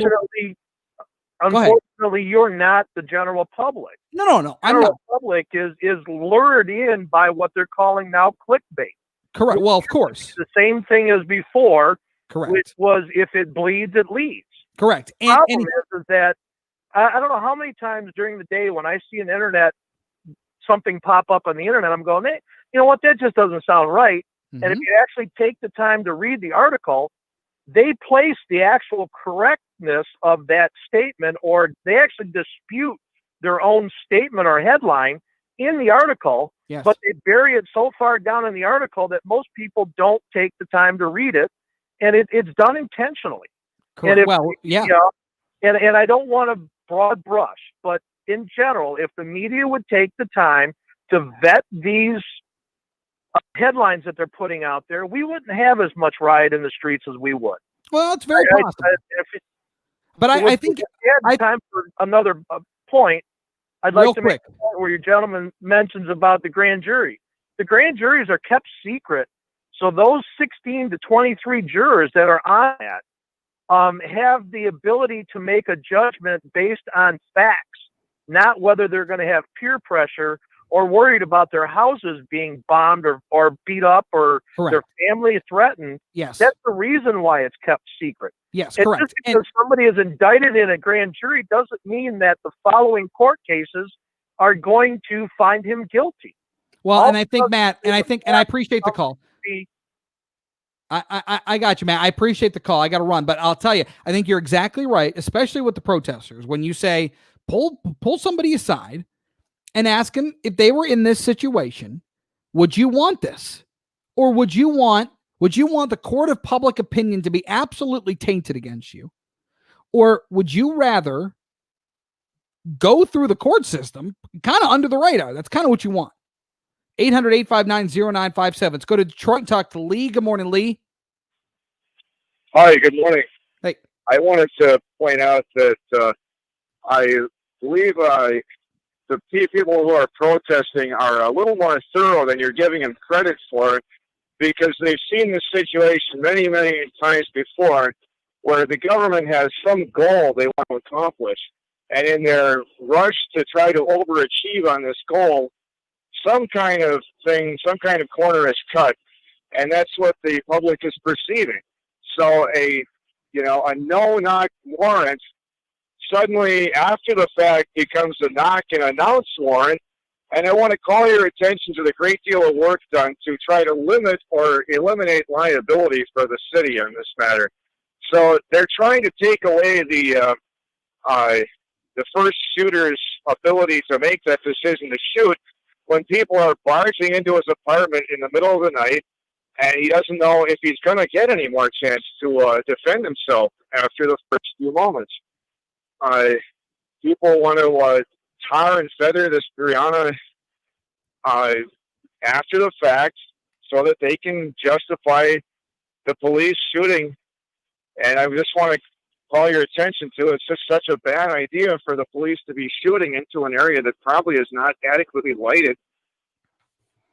Well, look, but that's not even the case. I mean, if you heard our interview with Barb McQuaid, the former U.S. attorney for the Eastern District of Michigan and now a law professor at the University of, the former U.S. attorney for the Eastern District of Michigan and current law professor at the University of Michigan, she said, by the law, this is probably the right ruling. This is probably accurate.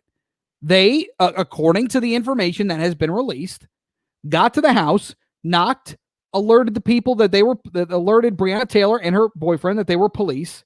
They didn't answer, so they went in and they were shot at. So they returned fire.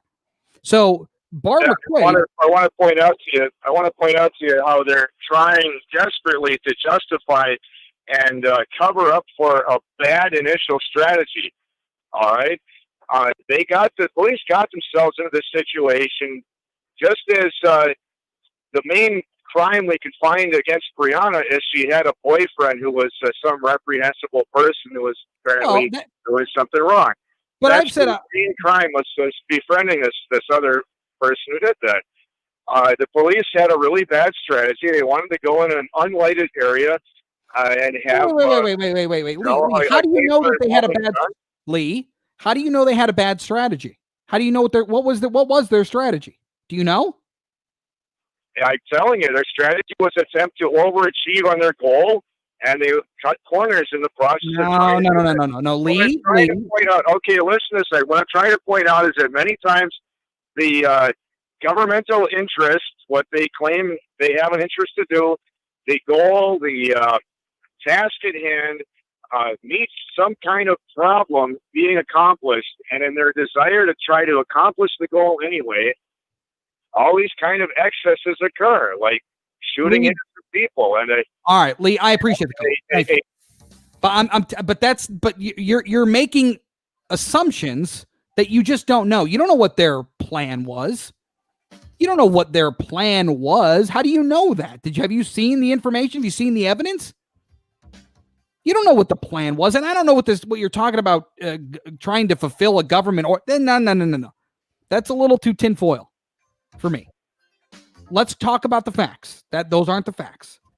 Those are assumptions. 800-859-0957. Off to the roadways we go at 10:57 with Dana Clark. Construction 96 both directions, eastbound and westbound near Lotson Road. Single lane closure scheduled until 3 p.m. this afternoon. Now, WJR Weather First from the Weather Channel, sponsored by Guernsey Farms Dairy. Guernsey's newly remodeled restaurant is now open for carryout, and their dining room is open for dinner only Friday through Sunday, 4 p.m. to 9 p.m. Enjoy great food, drinks, and laughs. Then visit their ice cream parlor and store for Guernsey's award-winning ice cream, milk, and lemonade. For more info, visit GuernseyFarmsDairy.com. More sunshine this afternoon, a high of 80 tonight, clear skies. Your low 55 on Friday, up to 80 once again under sunshine. Sunshine, 66 degrees. I'm Dana Clark, WJR News with Dick Hafner in 3 minutes. Hiring can be challenging, but ZipRecruiter makes it fast and easy. We talked to Monica Starks, who needed to hire for a pivotal role at her company, GS Group. As the owner of a construction company, finding the so I use ZipRecruiter. ZipRecruiter's powerful matching technology. All right, here, let's see. What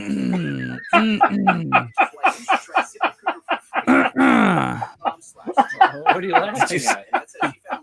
Did you see a little head pop out of the corner? Your friend is here. Who's my friend? He's looking right now. Oh no.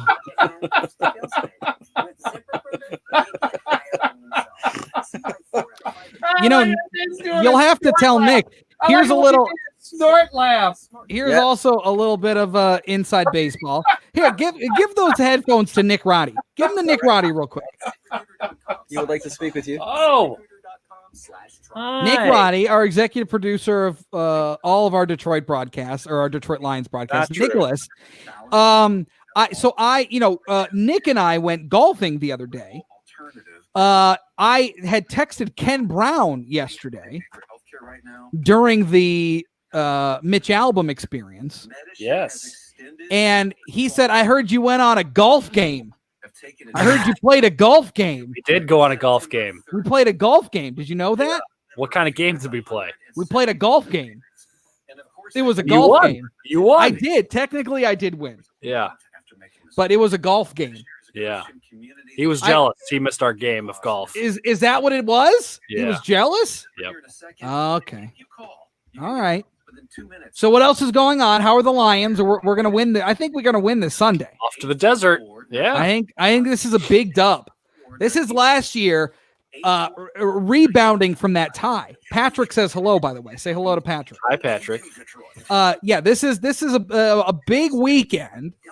I think Stafford's going to have a big day. Kenny Galladay's back, right? He practiced in a limited capacity yesterday. Okay. All right. So that's good news. That was what yesterday was Wednesday. Yep. So they got practice day. Yep. So they got practice today and Friday. Yes. Signs are pointing towards him playing. All right. So that's good news. So I think with the addition of Kenny Galladay, I think Marvin Jones has a day. That's where I'm going. So Marvin Jones is going to have a day. I think Carrion gets this thing going this week.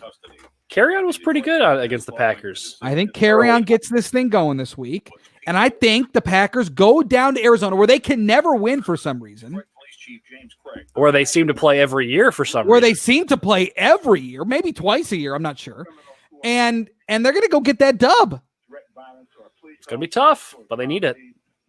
What I got Todd good. saying he's very good. I have Todd saying, what about the new O lineman that they just signed? Yes, they signed a practice squad guy. No. Is the dude that now I'm drawing a blank on his name? The dude from Philly last year. Is he back this week? The dude from Philly. Yeah, the Big V. guy. Yeah, Big yes, V. Yes. He practiced yesterday. All right, so that's a good sign in too. limited capacity as well. So okay, all right. So get a little more beef up front. Yeah, they miss Joe Dahl. They sure do. They sure do. Yes, they sure do. Yeah. Yeah, they do. And there's Cher. Look at this. This is a star-studded lineup. Nick Roddy, Rich Luzinski, Cher, Dave Rieger. Yeah. It's a pretty good band. It's pretty good. Yes. Yes. This would be like the second the second version of Pink Floyd. I think you guys would do great. All right, defensively. What do you like here?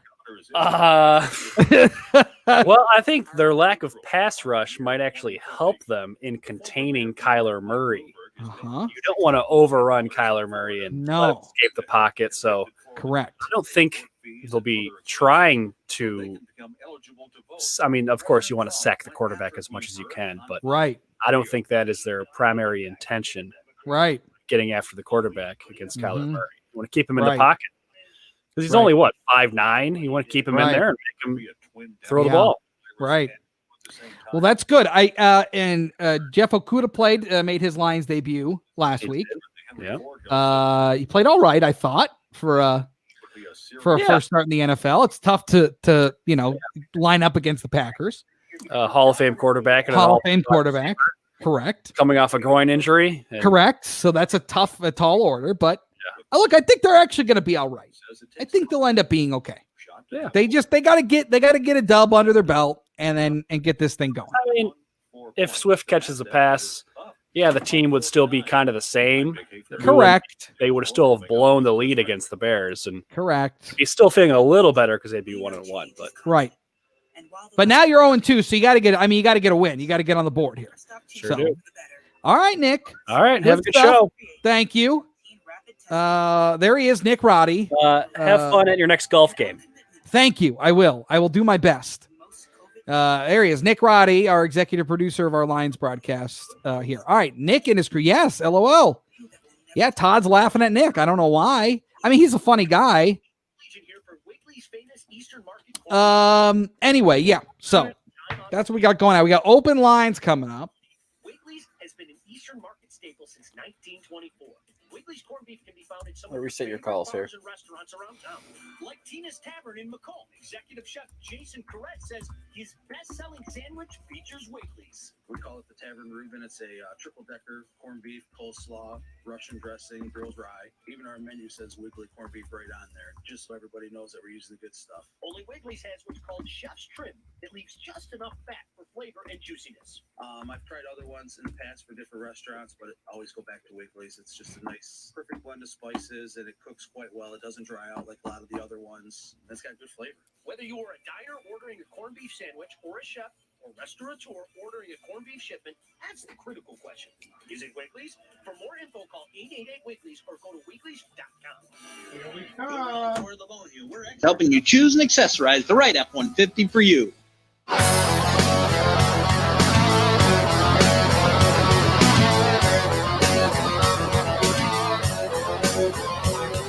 The Frank Beckmann Show, News Talk 760 WJR. Now sitting in for Frank Beckmann, here's Chris Renwick. 800-859-0957, 800-859-0WJR, the number for you to call or text. Let's get right back to the phones and talk to Charlene and Troy. Good morning, Charlene. Good morning, Chris. How are you? I'm good. What can I do for you?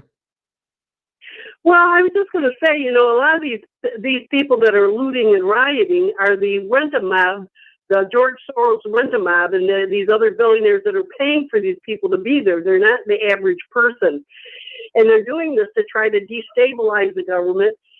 And they have these Democrats who are elected officials in these cities who are in collusion, who are promoting this stuff and letting them get away with this nonsense. And if they care so much about the black community, why are they permitting this? Where are the people in the inner cities going to shop after they loot the stores and burn them out? That it's just terrible what they're being permitted to go on.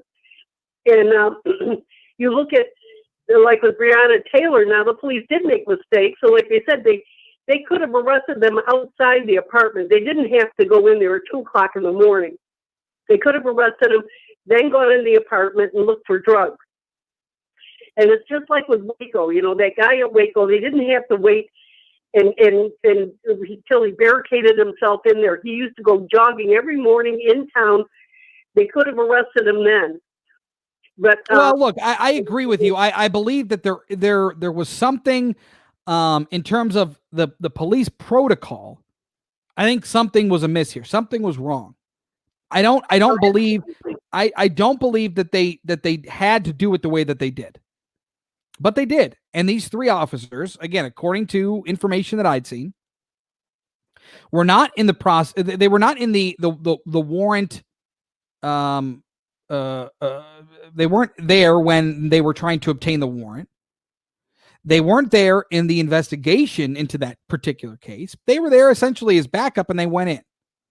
So I'm kind of with you that I think the way that it was handled needs to be looked at. I think that's where you're going to start seeing some changes, because something does seem wrong there. Does that directly impact the charges that they would receive? I don't know, because only one person was charged with wanton endangerment. Well, the thing is, too, is that, after Waco and after Ruby Ridge, you didn't see the white community out there marching in the streets and burning and looting and all this other stuff. I was outraged about what went on, and the people at Waco and Ruby Ridge sued the government, and they won. But there's a difference, and I think the black community is being used by the left. But Charlene, it's not just the black community. It's not just the black community. Look at these gatherings. Everybody's there. People representing all creeds, nationalities, everybody's there. It's not just the black community.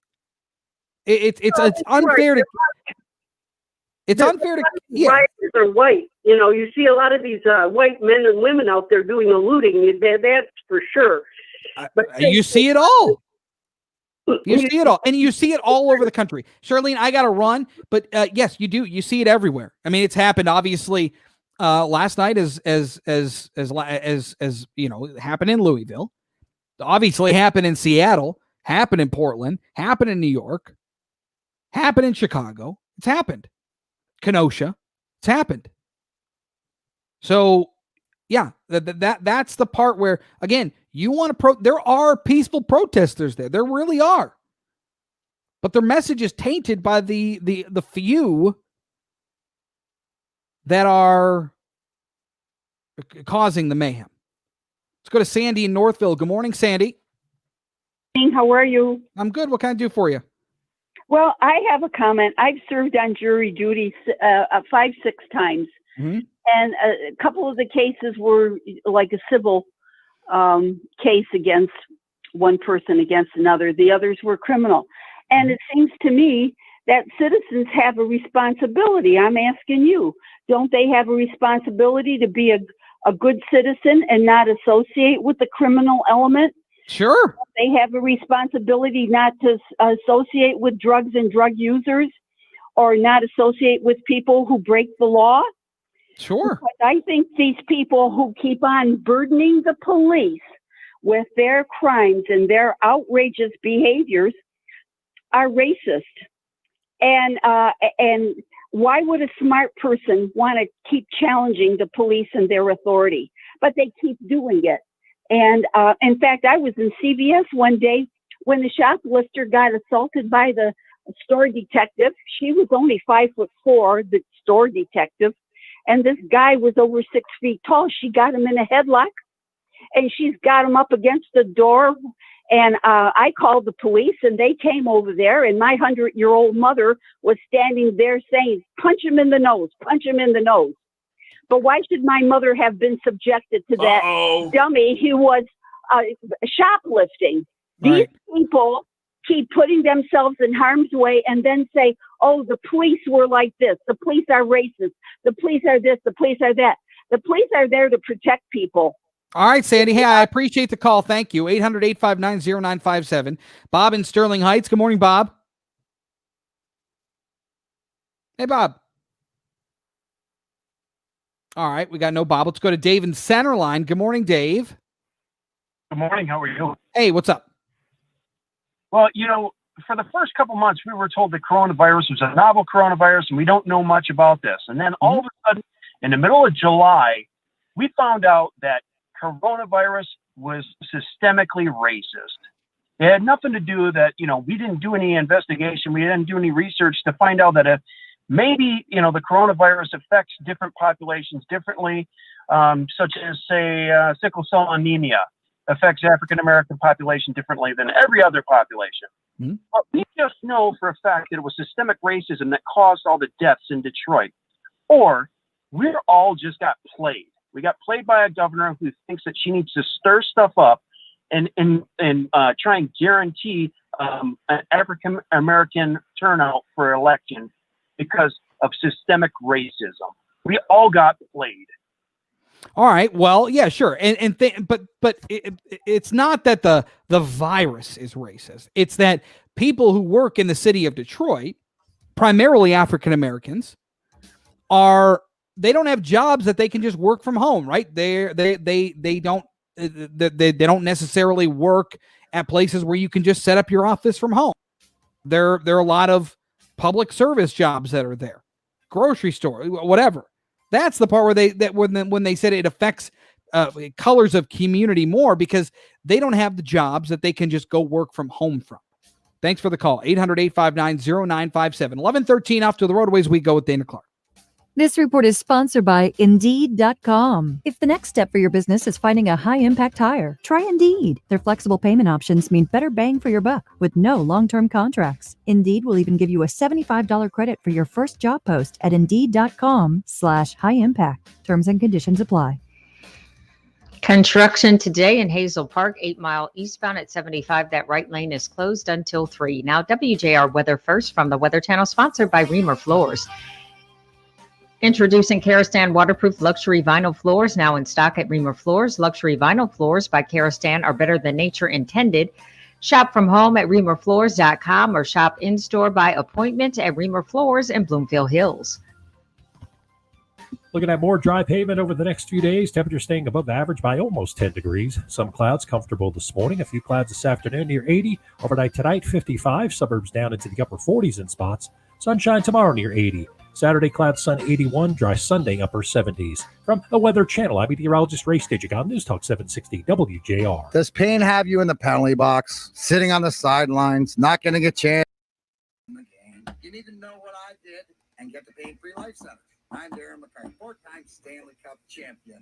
And I know what all right, here. Let's see. Gotta get some more comments. The warrant execution was flawed. The professor even said, why 1 a.m? That's true.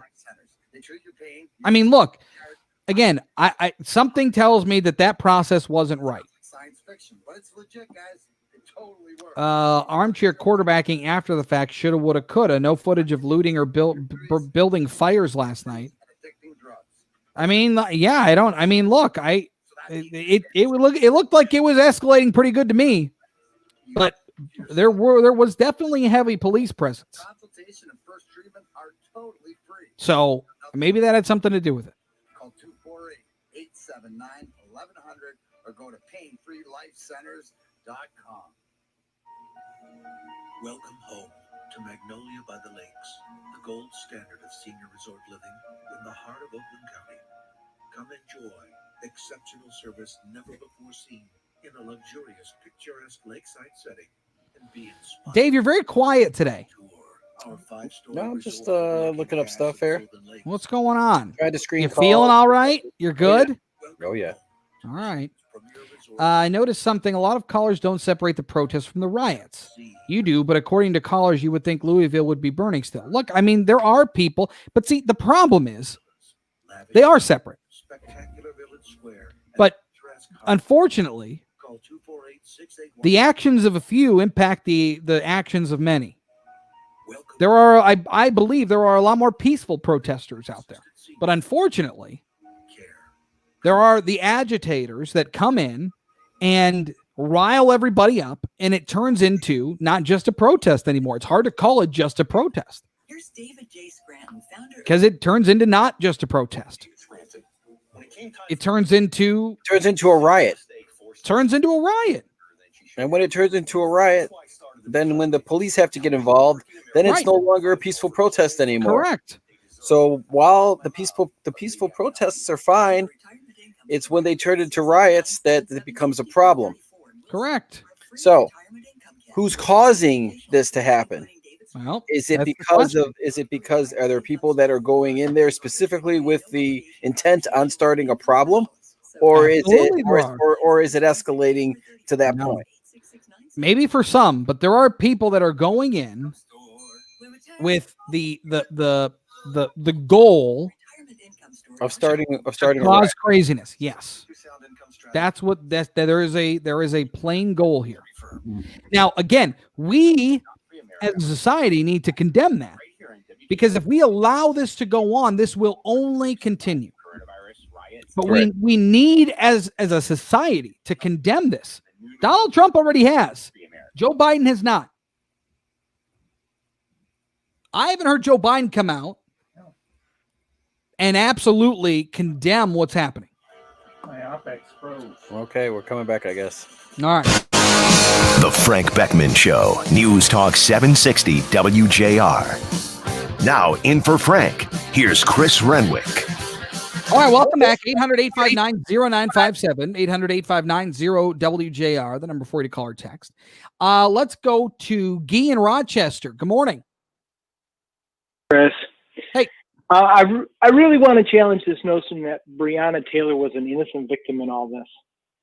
Honestly, if you really do the research, there is a 41-page report of the surveillance of Jamarcus Glover, which was Breonna Taylor's boyfriend. Mm-hmm.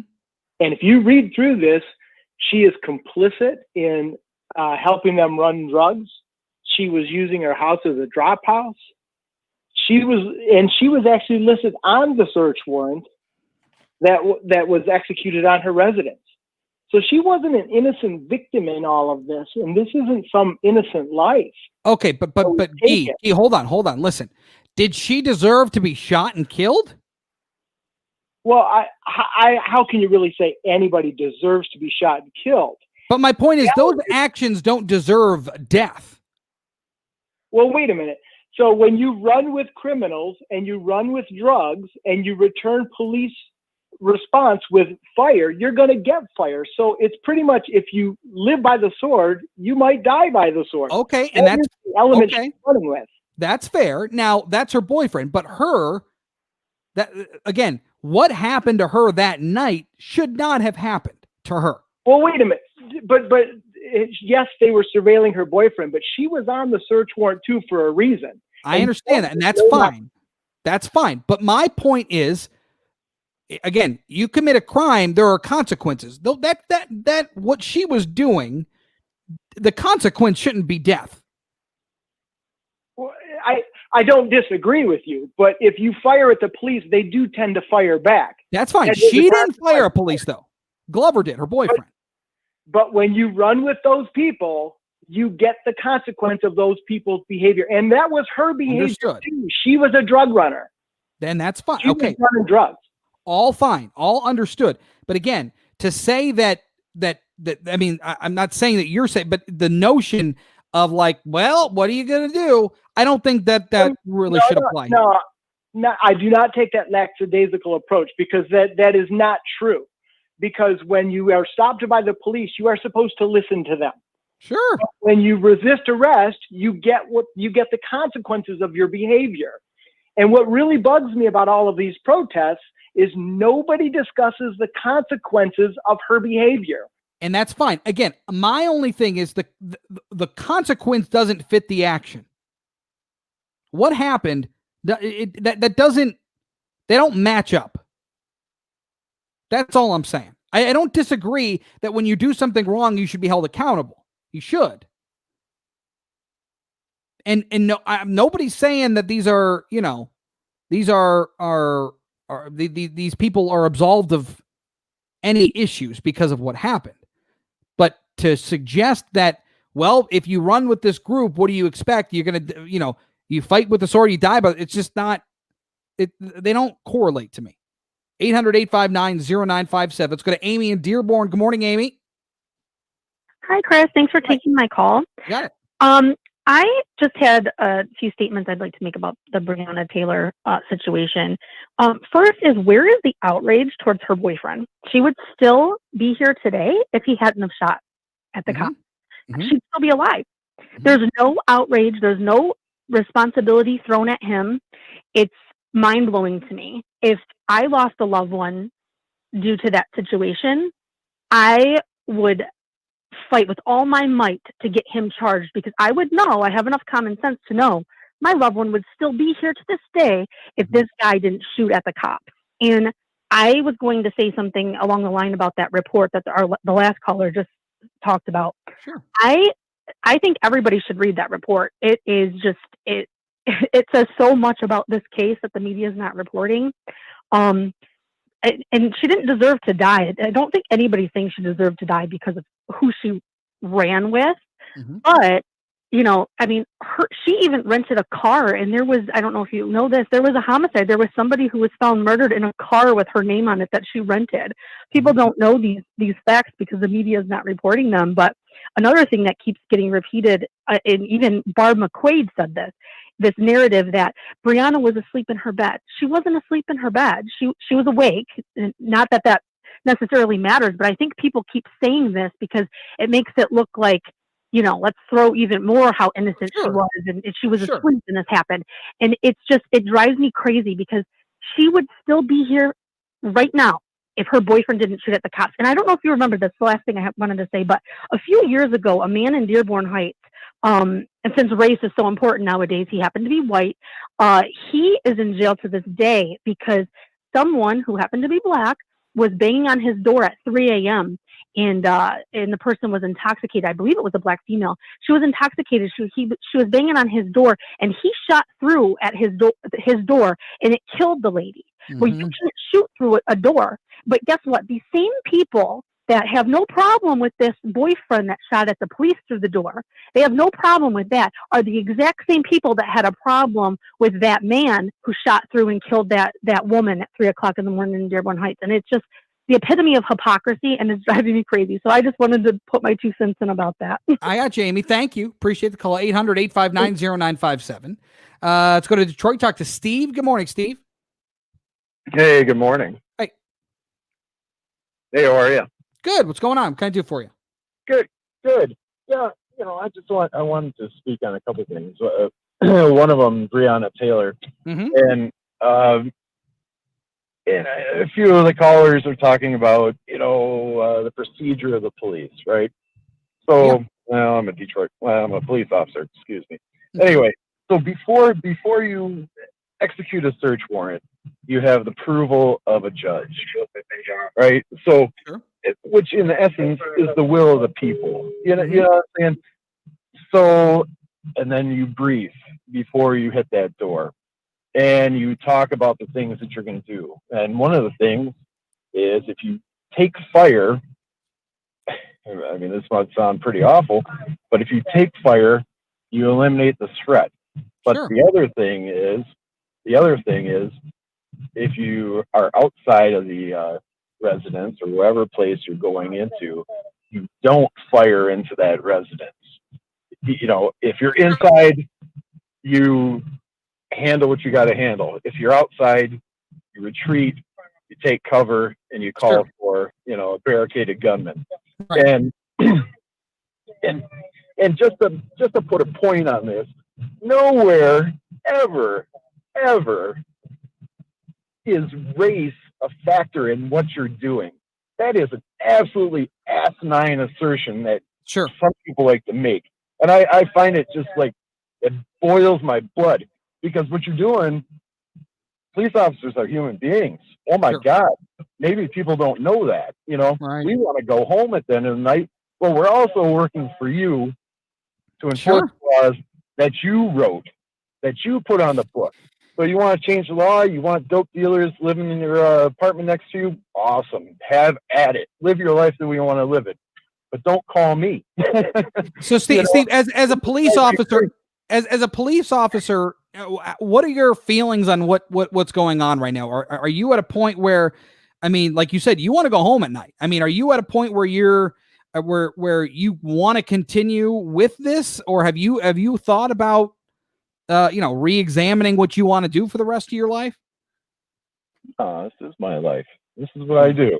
It's like a calling. You don't just stumble into being a police officer. It's a life that you choose. I spend a lot of time running around these darn streets. Yeah. Working for people. I work for the people. I don't work for myself. Well, yeah, I like to get paid, of course, but I don't do it willy-nilly. And I tell you what, the vast majority of actions taken by the police are not willy-nilly. They're well thought out, and they're executed professionally. I can't speak for what Louisville does, but I can certainly speak for what Detroit does, and we handle our business. So hey, Steve, good stuff. I appreciate what you do. Thank you. And we'll talk again soon. Thanks. 800-859-0957, 800-859-0WJR. 1127, let's get a checkup on our roadways with Dana Clark.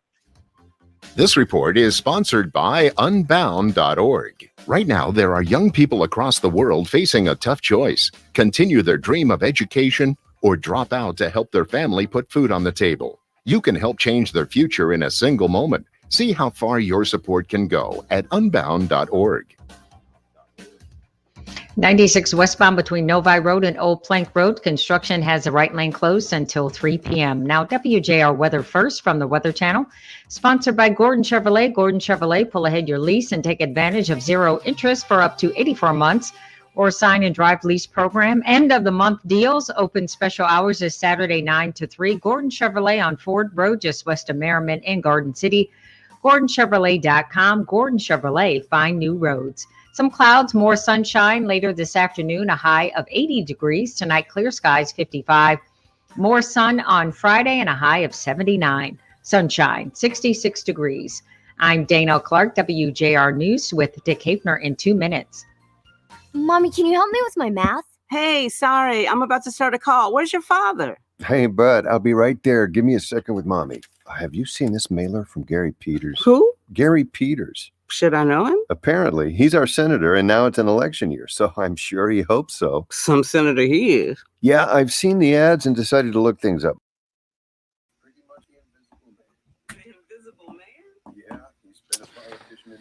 All right, let's see here.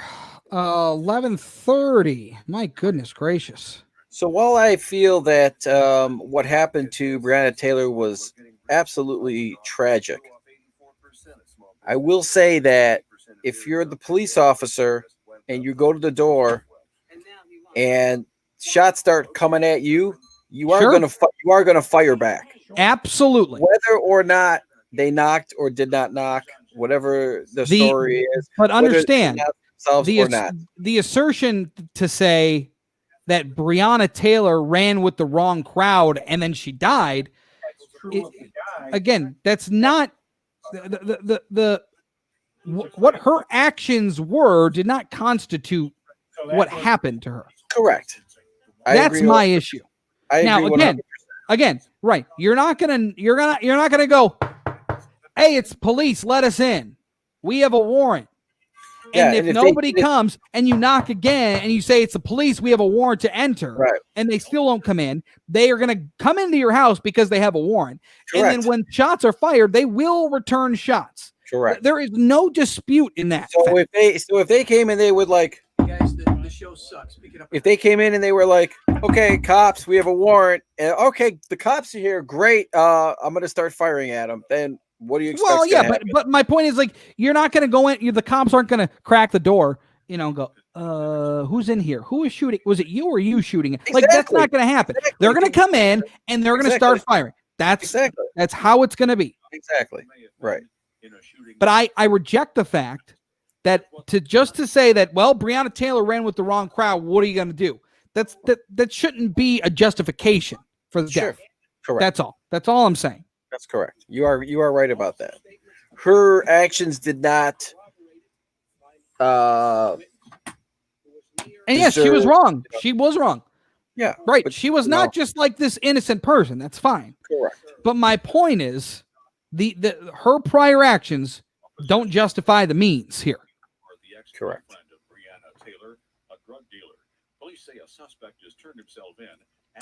That's all. And yes, should her boyfriend face charges? Absolutely, he should. They had a warrant to enter the residence, and he started firing. That's right. Sure.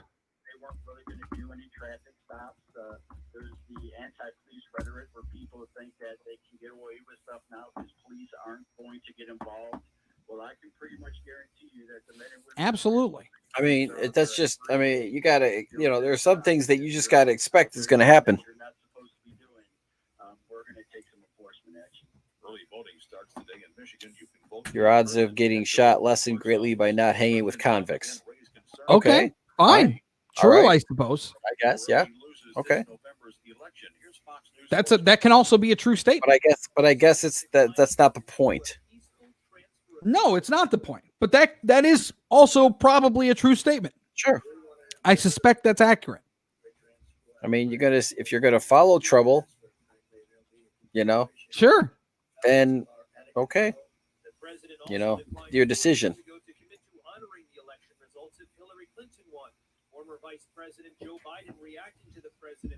But if you're going to, if you got somebody that comes to your door and knocks on your door and says they're the police and they have a warrant, probably don't want to start shooting at them. Let's play cut 2. Coming back. Coming back, Rich. Chris wants cut 2. Yeah, please. Let's play cut 2 coming back. Among those in the group, Spotify technology management and Epic Games, the creator of Fortnite. Apple restricts apps that appear in its app store and commission of between 15 and 30% for using its in-app payment system.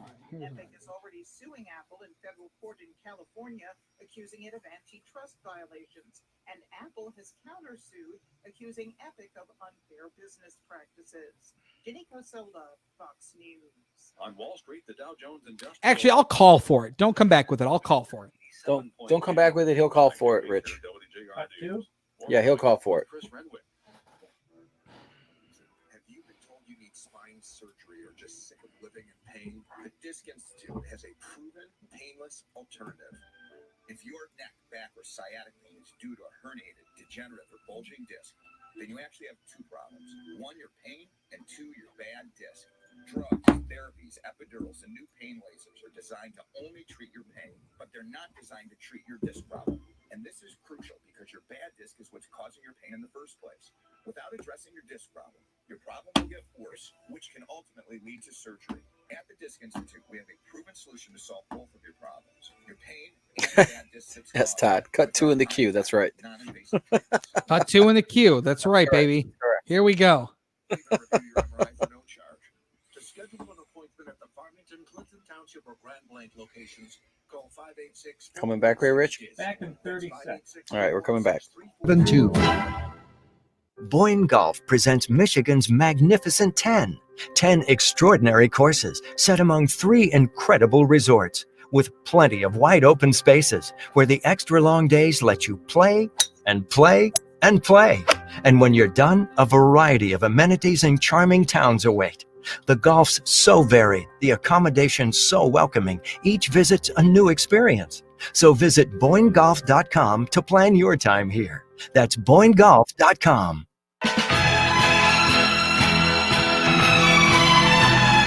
The Frank Beckmann Show, News Talk 760 WJR. Now in for Frank, here's Chris Renwick. 800-859-0957, 800-859-0WJR, the number for you to call or text. All right, I wanted to play you some audio because there were, of course, throughout this case, information that was being, obviously given over to investigators. And one of them was from one of the cops on the scene, one of the Louisville police officers on the scene, and was one of the 3 officers there. That officer was Sergeant John Mattingly.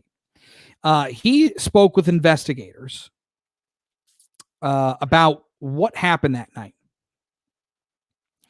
And he spoke about the moments when, and was confirming to the interviewer, what happened when the bullets started flying. Rich, cut 2, please. Did you immediately drop down? No. I got 4 rounds off. I know that. As soon as it hit, as soon as he fired, I fired back. Boom, boom, boom, boom. I stepped back and went down. I don't know if my leg gave out or if I just instinct from the 4 standing, 2 kneeling like we do. Mm-hmm. I don't know, and just get off the center. I don't know if that just kicked in and I got off center and got behind the door, but I know I went to the left and went down. I'm not sure how. And then just came around and got 2 off, and then just got out of the game.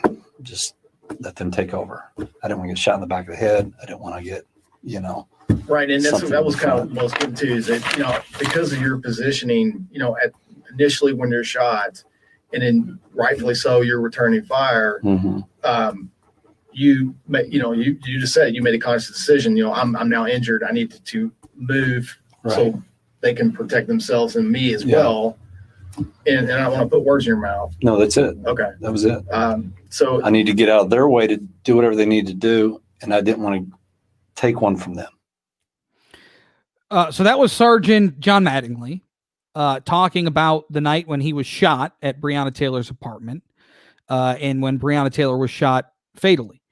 He also described the actual execution of the no-knock warrant that they were given. However, they just decided that when they got there, it was a more relaxed situation, so they decided that they were just going to knock. Cut 1, please, Richard. So in the pre-operational briefing, you guys just considered this location as, and I've heard this a couple of times throughout this investigation, as a soft target. Right. Based on the information that the lead had concerning the entire investigation. Correct. The organization of the, drug trafficking ring. So that's what made that's what kind of made you all come up with the original, hey, we're just going to knock, try to get her to the door, the most passive way to serve the warrant. Right. It doesn't sound like a bunch of police officers dead set going in to shoot some people. It just doesn't. And that was from one of the 3 police officers on scene, Sergeant John Mattingly. Also there, Detective Miles Cosgrove, and of course, Officer Brett Hankinson, who was charged with the 3 counts of wanton endangerment, leading to the protests and riots last night. So that's there for you too. 800-859-0957. Let's go to D in Port Clinton, Ohio. Good morning, D. Morning. A couple calls back, you guys were talking about COVID and systemic, how it's race, quote unquote. Yeah. And you mentioned that, minorities tend to be in service and or service jobs, et cetera, so they can't work from home. That's according to our governor. Yes, and I believe that. But my comment is LeBron James, Beyonce, and other Black elites would service their people much better if they talked about single families, getting men to take care of their families, staying in school, how important education is, et cetera, et cetera. Because, and they can protest till kingdom come, and until those items are improved, their lot in life is not going to be any better. All right, T. I appreciate the call. Thank you. 800-859-0957. 800-859-0WJR. Let's go to Lapeer and Debbie. Good morning, Deb. Hi. I didn't think you'd take my call, but your call screener put me through. So Surprise. Good. All right. What can I do for you? Well, I'm a little tired of listening to you this morning, sitting on the fence, and I know there's two sides to every story. But if you're going to continue to mollycoddle the drug dealers and the criminals, and not just you personally, I don't know you, behind the screen, it's out behind the, and use racism of all things, I'm just going to shut your radio off. I'm going to go out and vote for Donald Trump and hope someone sues the apartment owner for renting the housing to drug dealers and then jeopardizing everybody that lives there. So Debbie, you believe that the actions, the result of her being shot and killed was warranted? No, I don't. But I don't see that, you know, she's another one that's not giving her the benefit of the doubt. And I don't know anything. I wasn't in the grand jury. But not everyone that works in the hospital is Lily White, American hero. There's a lot of, I was in the hospital. I had to keep count of all my pills that I had because I was constantly being shortchanged. She was living with a drug dealer. She was using her home as a base.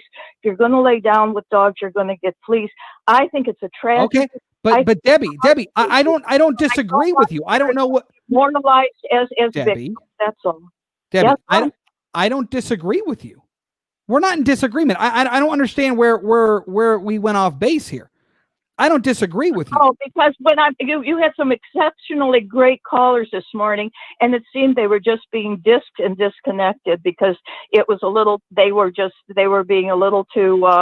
Well, okay, Debbie.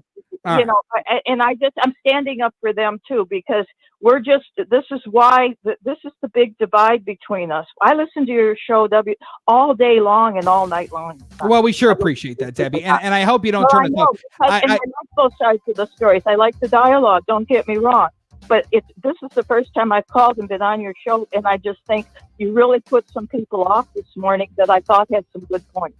Okay, Deb, thank you. I appreciate that. 800-859-0957. 1142 off to the roadways with Dana Clark. 696 westbound at Gratiot, between Gratiot and Groesbeck. Construction has your left two lanes closed until 3 p.m. on Monday. Now, WJR Weather First from the Weather Channel, sponsored by North Bloomfield Properties.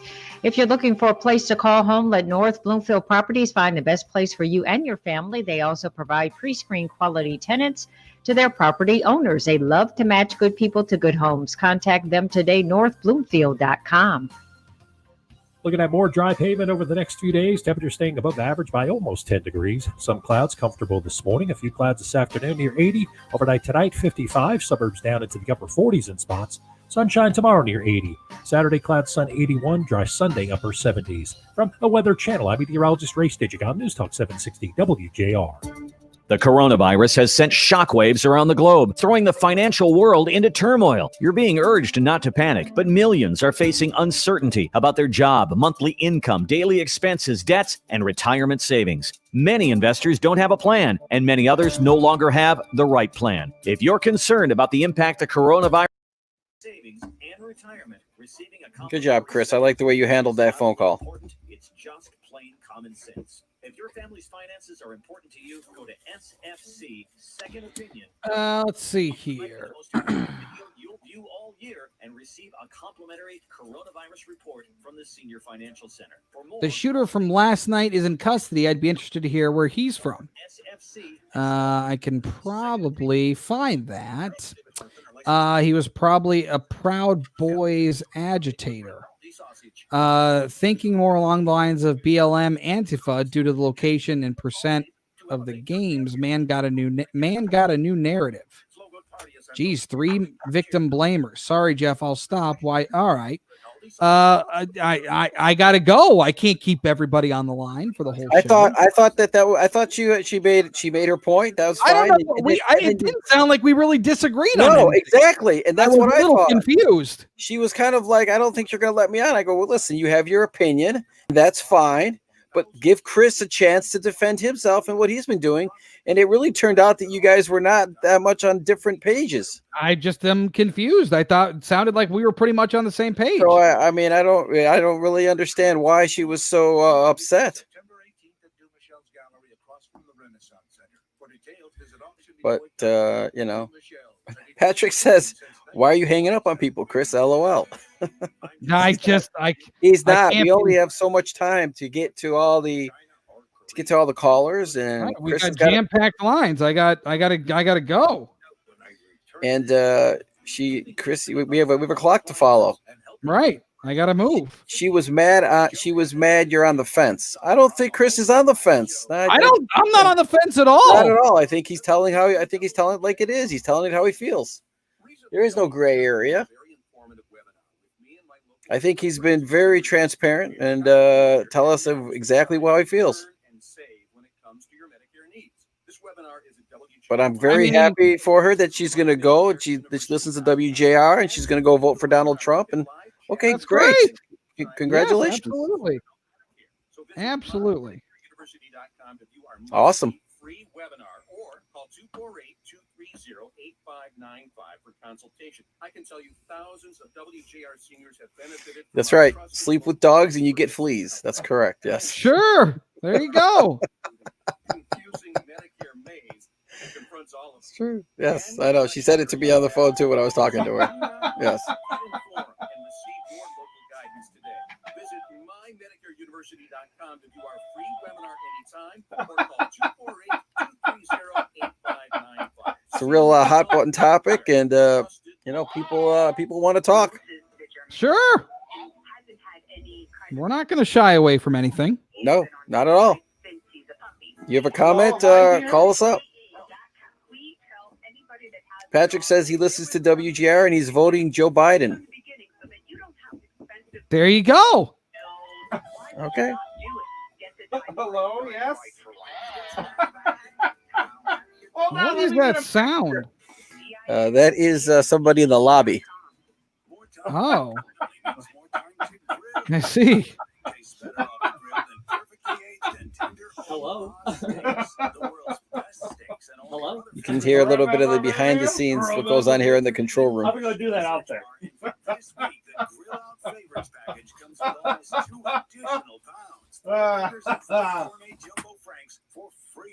You won't find a deal like this anywhere else. Visit bonelawsteaks.com and use keyword delish.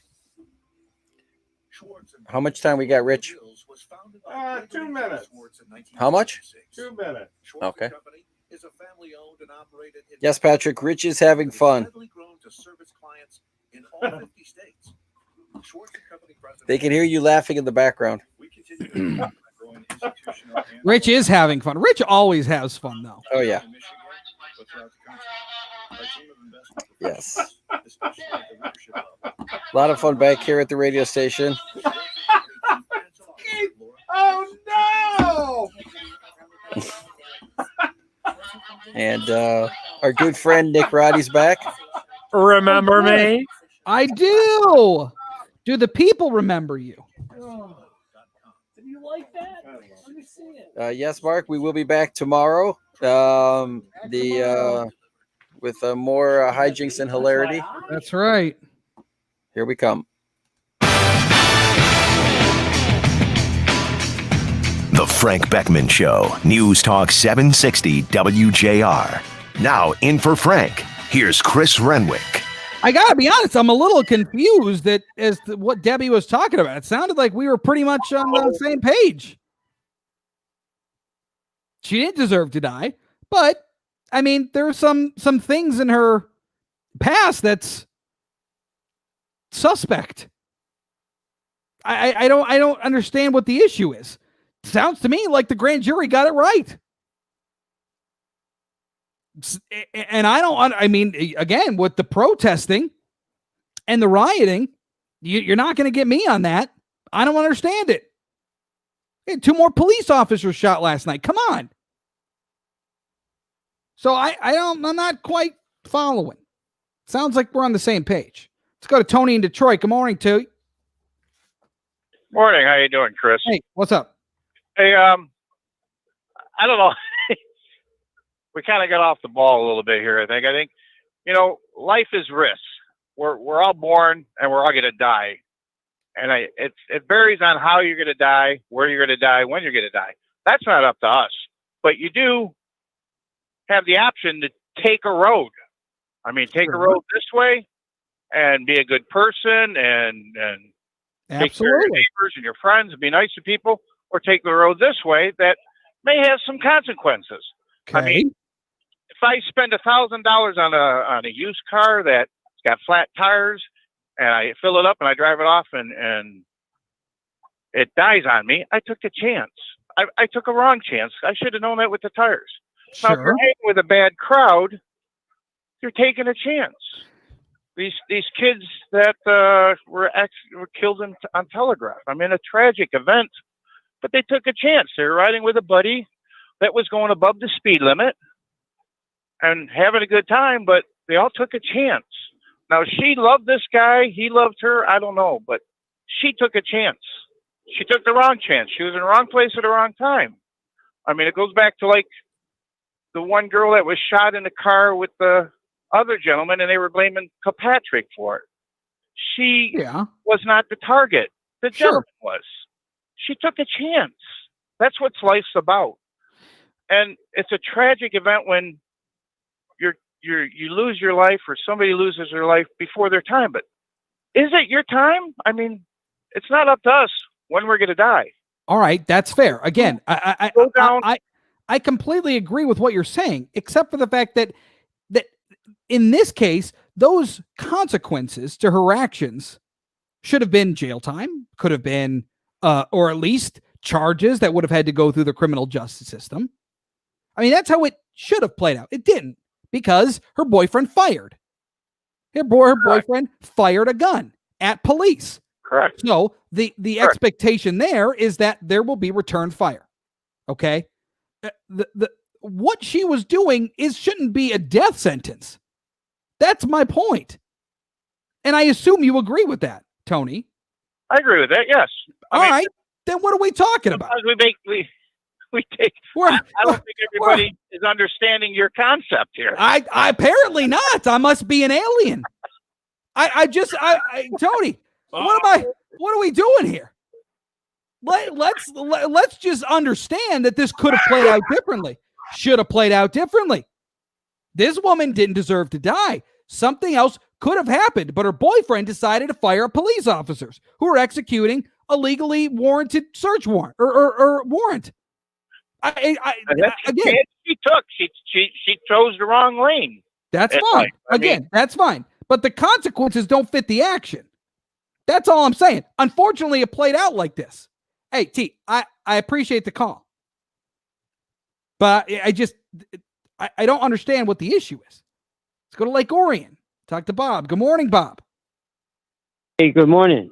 You know, I find it amazing that this lady is converting some drug addicts, and that it was traced to this home that these drugs were being come in and out. And it's tragic that somebody's sitting around their living room with a gun ready to fire as it happened. And unfortunately, how many innocent bystanders are killed all the time by things of this nature? The police just didn't go to that address for no reason at all. And her choices in life, she had a great life, and she was a helpful person, and like a first responder. But really, if you have those kind of characters in your life, you're living in the fast lane. So okay, fair enough. Yeah, it's tragic. So well, and her boyfriend he had his gun legally. He had a license for it. I mean, he was legally allowed to own that gun. Unfortunately, he was firing at police. He discharged it and shot one of them in the leg. Yeah. So I just law and order. Come on, give me a break. I don't care who's crooked on the law and order side, but They were just doing their job that they were sent there to do. Yep, but good point, Bob. Thank you. 800-859-0957. Try to get as many more in as we can. Let's go to Bill in Detroit. Good morning, Bill. Yeah, Chris, I don't know why you're struggling with this. This is very common sense stuff. I teach my kids the same thing. Stay away from trouble. She was associating or an accomplice or part of a very troubled situation. Sure. You and I don't get to choose if she survives. You and I don't get to. She does. And I wouldn't keep taking sides. I think this is something we better teach our children. This is a good example. Don't get into somebody that's an erratic driver, a drunk driver, an aggressive driver. You could be killed. They still do it, and Sure. they get killed. This is what happened to Brianna. You're really over confused by this. It's a simple life strategy. Get out of trouble. You won't get into trouble. And that's fine. That's fine. We should absolutely be teaching our children that, Bill. Thank you. Let's go to Todd and Sink. Oh, that's gonna do it. Rich did it to me. I was getting ready to go to another caller, and Rich said I gotta go. All right, so I gotta run. Back tomorrow, 9 to noon here on the Frank Beckmann Show. But 11:57 off to the roadways we go with Dana Clark. This report is sponsored by Unbound.org. People across the world facing a tough choice. Continue their dream of education. Nice job, Chris. Or drop out to help their All right, that's gonna do it. You can help. Boy, that was a fast show today. It was. Good show. Thank you, Jim, Patrick, everybody, Mark. Thank you. Thanks for watching. I'll be back again tomorrow. A lot of good conversation. All right, Eddie. Thank you. Appreciate it. We'll talk. See you, David. Have a good one. Bye-bye.